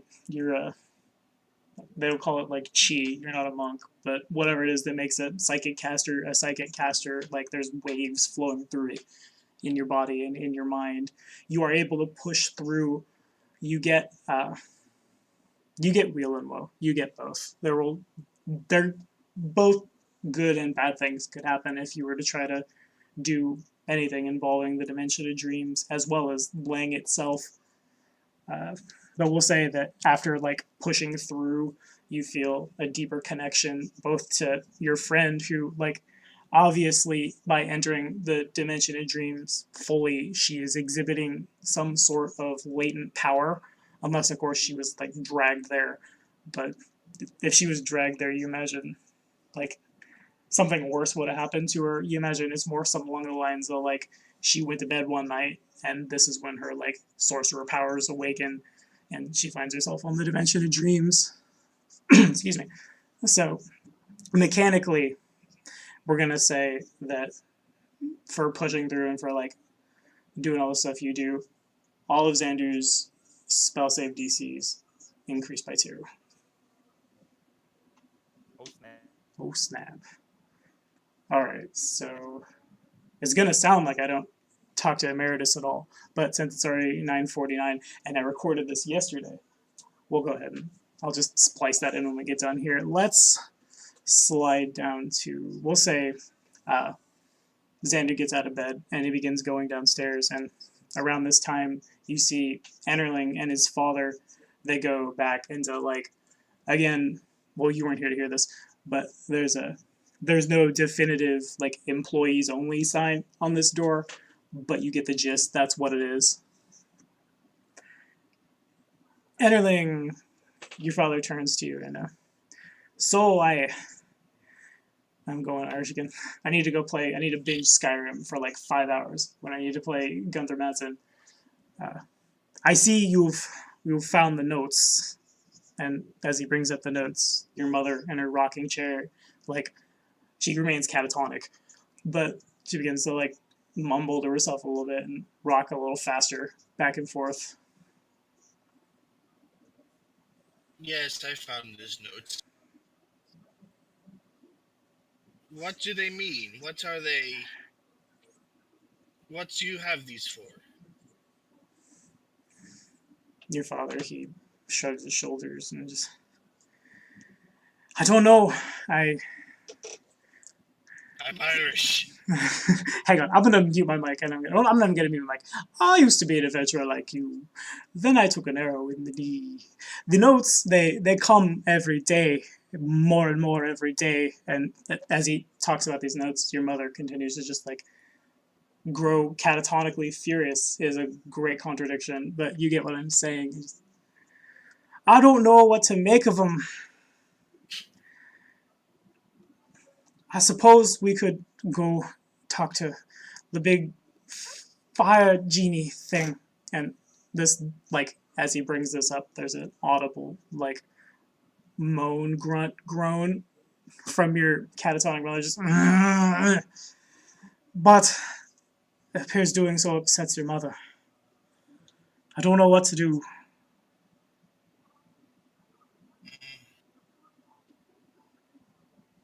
I will go and speak to Mufasa for you.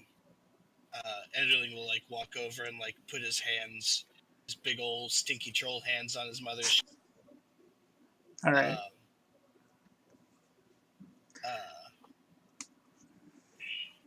These are a bit upsetting, considering that they're trying to get you to convert to something that isn't exactly our forte, and they're a bit offensive. That they're just passing these out willy-nilly to anyone. He nods. And yeah, Enderling will he'll take the note and himself up to the command tent, kind of furiously. All right. So as you go to leave, and your mother, she begins like again. She remains catatonic. She doesn't like burst from her chair and like do anything, but she continues just like rocking back and forth. And you imagine like something you're doing, whether it be like interacting with the notes or going to his stuff or something, it's like it's completely upset her. I'm gonna do first acknowledge nature, I guess, to see what ails her. Okay. Well, I just accidentally almost closed. I minimized Firefox. All right. Cool. So your mom has been this way more or less as long as you like have memories of your mother. She Joe knows why, but Enderling, like druids have seen to her, priests of your entire pantheon have seen to her, and nobody can quite figure out what's wrong with her. Something like her brain doesn't brain good, essentially, and like magic doesn't fix it. Nothing like super. People have tried pretty much anything in the Pathfinder setting one could do to like fix insanities or fix even like severe ability drain, that kind of thing, and nothing's panning out. Okay.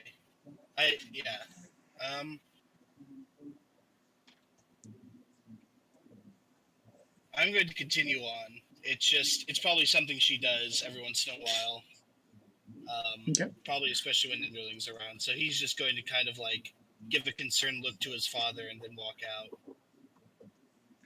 All right, so it's not hard for you to get up to Mustafa's tent. We'll say Emeritus is there, and he leaves around the time you come in, just so Sarah doesn't just sit here and listen for like 5 minutes before the game ends. You see Emeritus's face paint has been removed. He's covered in sweat, and he's carrying a scimitar at his hip now. His Asmodean robes have been replaced with like a dull, muted gray. That little Gripply is with her, and the Gripply like doesn't quite walk her out, but like has his little frog hands in her hand, and they kind of like walk out together.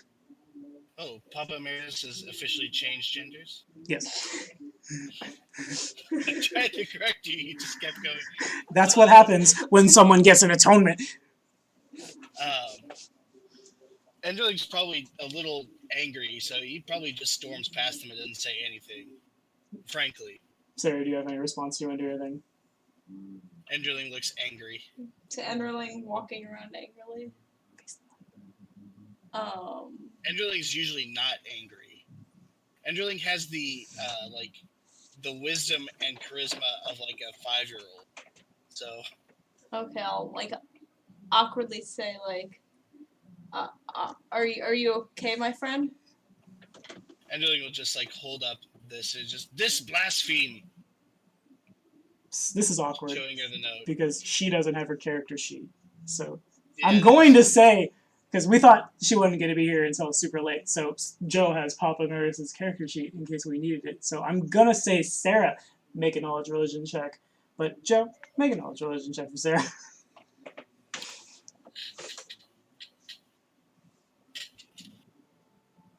I guess he's going to get that action point. Alrighty, so Emeritus recognizes that in these little leaflets, the mother of monsters is referenced over and over again, and that is the goddess Lamashtu, who is infamous for, among many, many, many other things, infamous for replacing humanoid babies in the crib with monster babies, and or like putting monstrous deformities on, like say you have a perfectly healthy bouncing baby boy, and then you go to bed one night, and then the next morning that bouncing baby boy is like a gnoll or a goblin or something like that. This is right up Lamashtu's alley. I think it's been said at some point in the game that Enderling thinks he's human. Is that right, Joe? Yeah, Enderling thinks he's human. So you get the feeling that there's something going on here, like with that, and the notes they go on to say, I forget you weren't here for this. Long story short, like someone is throwing religious shade, essentially. Like, we're sorry that your kid was replaced by a monster. If you will tithe at our temple and pray a bunch, maybe the gods will be kind on your souls for the terrible thing that you did. But not in those exact words at all. You understand.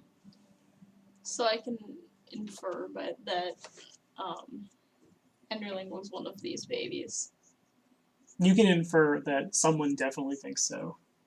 Of course, you weren't there when he was born, so... Okay. And Enderling thinks he's one of these babies. Enderling thinks he's human. Okay. Enderling's angry because the people he's helping are throwing religious shade at his parents. Oh. Okay. I'll, like, awkwardly, like, put my hand on Enderling's shoulders and say, I'm sorry. I'm sorry you're having issues. If you need someone to talk to, I'm here. This is obviously very out of character. Enderling just he'll pause for a second and kind of look at him and look him up and down and just kind of, I can't say I didn't see it coming. As he, like, just kind of goes back to being angry. If there's anything else, he's just going to continue on into the tent. Sarah, do you want to follow him, or... Because you're here too. You should... I'm not going to just, like, railroad it straight to Joe. Does he seem to want me to follow him? Probably not. Alright, then I'll leave him be. Alright, so Enderling enters the tent, and Mustafa is there. He's like, there's been, like... It appears there's been, like, a great ordeal has taken place here. It appears that, like, something went down. Nothing, like, in terms of, like, people gonna start fighting people. But, like, the place almost has, like, an air of awkward change, I guess. Even Mustafa is sweating a little bit, and he appears visibly shaken. You're not sure why, and it's incredibly out of character. He sees you walk in, and he just kind of shakes it off real quick, and, my friend, what can I do for a man? I just, like, no more Irish people. I will kill the root family. Can I get you a pint? Everybody's just Irish forever. It's Or- infectious, isn't it? It's like me transitioning slowly to Eastern European. I just go back to Ireland. What can I do for you?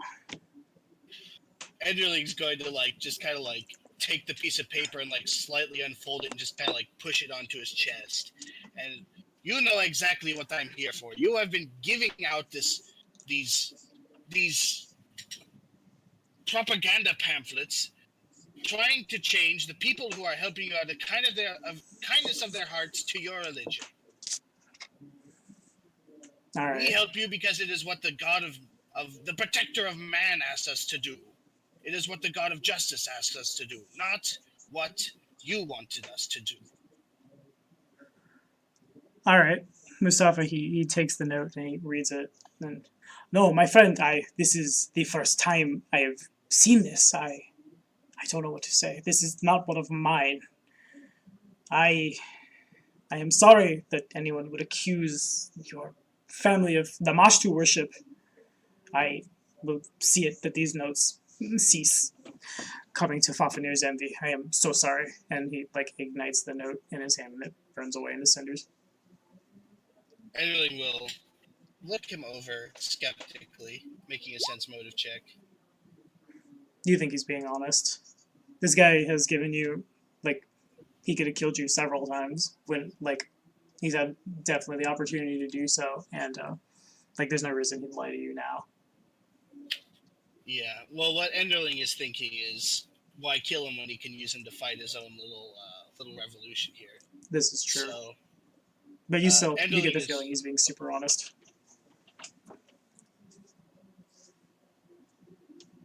Enderling will look him over, and there'll just be a moment of silence as he does this sense motive check, and they'll just be like, I want you to find who's spreading these lies. Mustafa nods. And then he's just going to kind of like, he'll bow. I mean, he's not disrespectful to, like, he'll like, thank you. If you are truly the man who I believe you to be, then there is no other problem between you and I. He returns the bow. He's still, like, there's definitely, like, something has happened, and Mustafa is super shaken about it. You're not sure what. You don't think it has anything to do with your note, but, like you get the feeling you walked in on something, almost, that kind of thing. May I ask what everyone in here is uncomfortable about? Ask your friend. And Which you can, friend? like, you can definitely see, like, Emeritus's old robes are laying in the corner of the room, and the morning star she carried has been, like, sliced in twain, laying in broken pieces on the ground. Ask the one who just left here. Okay. Again, Enderling will nod his head and walk out, and he'll chase down Emeritus. Alright, it's probably not hard to do. What are you saying? I'm Well, considering I slow? move 10 feet slower per round than she does. But she's he also, does. like, undergone a humongous experience. Well, she the player, he the character, damn it, has undergone This a... person. yeah. But they have undergone a very, like, crazy religious experience, and, like, she's not... 30 feet of move speed means you're booking it. She's not there. He's not there. God! But yes, you are able to find them. Does catch up. He'll ask, look, Papa, I saw lying on the ground in the command tent. Don't worry, everything that I was angry about is hopefully going to be resolved. But I saw lying on the ground your weapon and your vestments. What happened? I'll give a brief explanation of what happened and say. Well, actually, say it. Well, I'm going to. I'll say that, like, I have chosen to be atoned for my actions, and now this is who I am. I hope they did not force you to be as such. It would be a great shame if they were to practice some vile and evil thing as to force people into religious conversion. No, I was not forced. That is good news. I will speak to you in a week, I guess. I will be on an extended vacation with my family. If you wish to step into Fafnir's envy, I'll pay for a drink on the house. That Tuesday sounds special nice. is hot stew. You have a room there for sure. All the PCs have a room at Fafnir's Envy for the week, and you basically have the week off because you guys have gone through, like, the ordeal of ordeals, and in a week you guys will get your next orders. For now, it's just rest and relax. Marcelo seems perfectly happy to follow Enderling to Fafnir's Envy. Yeah, and Enderling will go off, not as fast as he can, but at a good pace back towards Fafnir's envy. You want to follow him, Sarah? Sure. Alright, so you guys get back, and we're going to go ahead and, since we've hit 10, we're going to speed up a little bit. That week that you guys have passes. In that week, Enderling's mother, she doesn't get, like, worse. Her condition maintains the same, but she becomes, it's a lot easier to agitate her, and pretty much anytime like anything would like normally just kind of like just shake the waters a little, like she gets really, really, really upset about it. So she's fussier. Yeah, pretty much. But she's catatonic and lost her mind, so mechanically, for Enterling doing what Enterling did, Enterling gets intimidating prowess as a bonus feat. And the culprit is never found, the person who's been leaving the notes, but the notes do stop coming. And you imagine that Mustafa was able to do what Mustafa was able to do Suspicious. during the week. Sometimes we'll And say, he does not have the paranoid drawback, but he's certainly acting like he does. fair enough. So during that week, Zandu, you were approached by Mustafa, probably like first thing that next day after you've recovered, and just, my friend, I'm sorry that I did not speak to you earlier. So much was going on, and you seem to be more concerned with something inside your own head. I will cut to the chase. I do not know the circumstances of your imprisonment, but I know that a great bounty has been placed on all of your heads, and I certainly will not force you to fight in my rebellion. But if you were to leave, I am sure the Empire would go to no ends to hunt you down and put you back in one of those prisons or worse. He extends his hand. Please, Seer of Arisia, will you join my rebellion? Zandu will pause for a moment,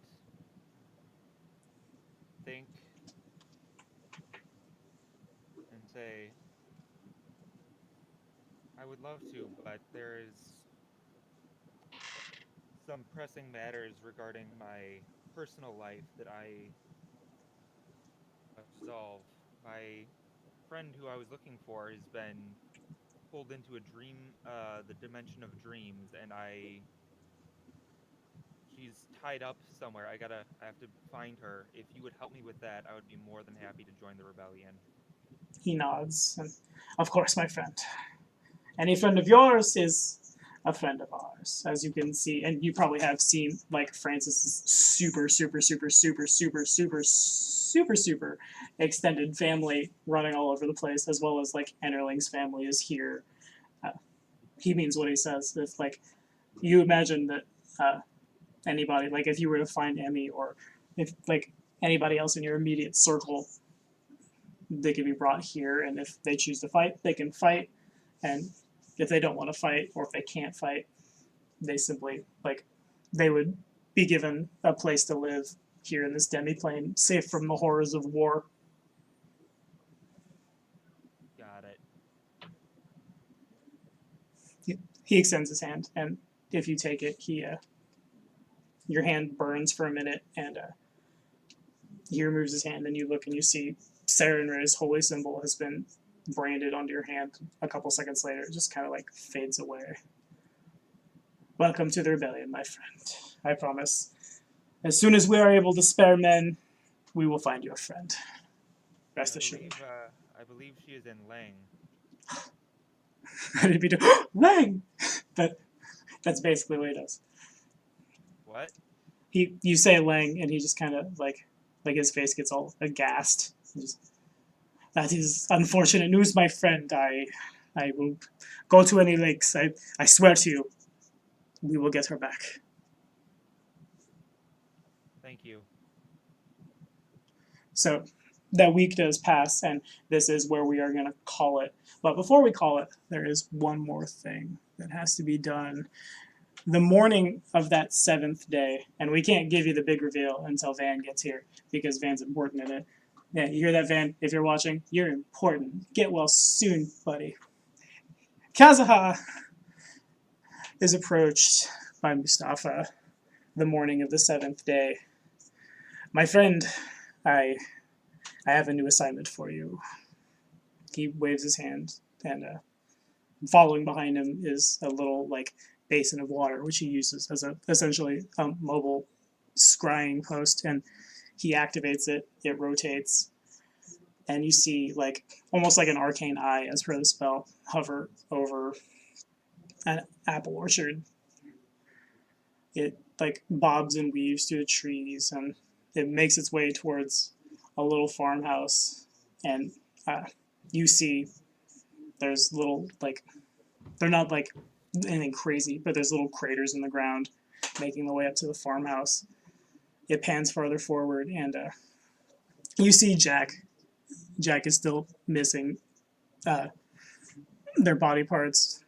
He's just kind of set up a little chair on essentially like out front of his house, and you can't necessarily identify it unless you roll some kind of check. But there's a couple of wands sitting on either arm of the chair, and you see a little accuser demon kind of like rush the house, and Jack taps the wand, and just like a bolt of arcane energy shoots forth from the wand and just engulfs the demon, or excuse me, the devil, just gone.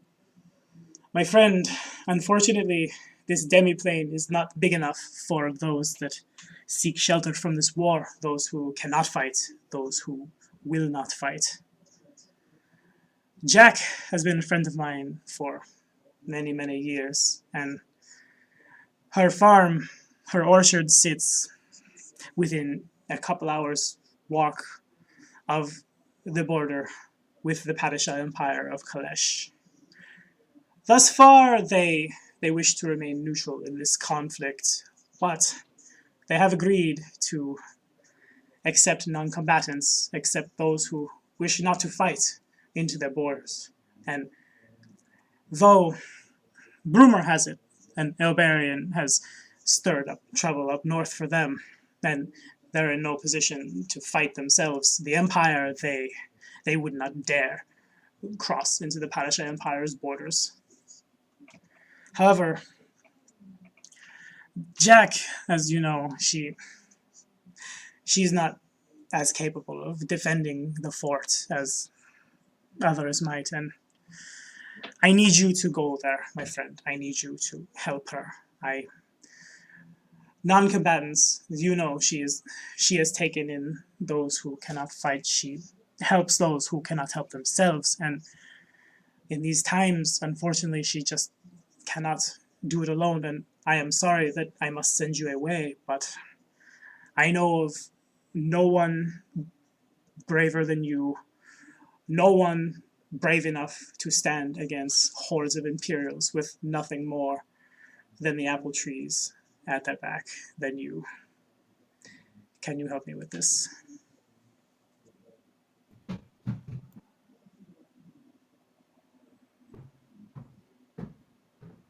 I owe Jack much. I have no problems going there. It will be good to see her after so long. It has been a year or so. I am overdue for one of her, what did she call them? Pies. Mustafa nods. And it may be a while I would before like you. it if you could talk to my little elemental friend that wanders about. Perhaps he would like to come too, or she, or it would like to come too. I have been learning some things. It is much tougher than it looks. It appears, like, as soon as you start talking about it, it just kind of like poof next to your head, and it bows again, and Mustafa makes that same, like, formal bow back at it. Of course, my friend.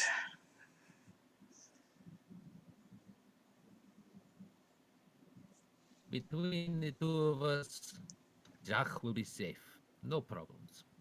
He, like, reaches his hand out on your shoulder and, like, clenches it. Thank you, my friend. I do not know how long this war will last, and I do not know how long I must keep you there. If there are any goodbyes you wish to say, maybe best to do them now. Well, I don't like goodbyes. They always seem like the end. Perhaps Mustafa nods. I will just see them later. He nods, and that is where we're going to leave it for tonight. I'm gonna real quick. The work schedules change. It sucks, and I definitely hope that we see Adam again. We see Kazahad again. But real quick, if you can hear my voice right now, give it up for Adam Spain in a Planar Crossroads. Kazahad the Colorful. You guys can do better than that. There. Sarah's got it. Good enough. Thank you, Sarah. Carrying the weight of Thanks. the whole group on my shoulders. Oh, I am so special. You are Oh, special. Thank you so much. And I definitely do hope that you come back again because I love GMing huge parties personally.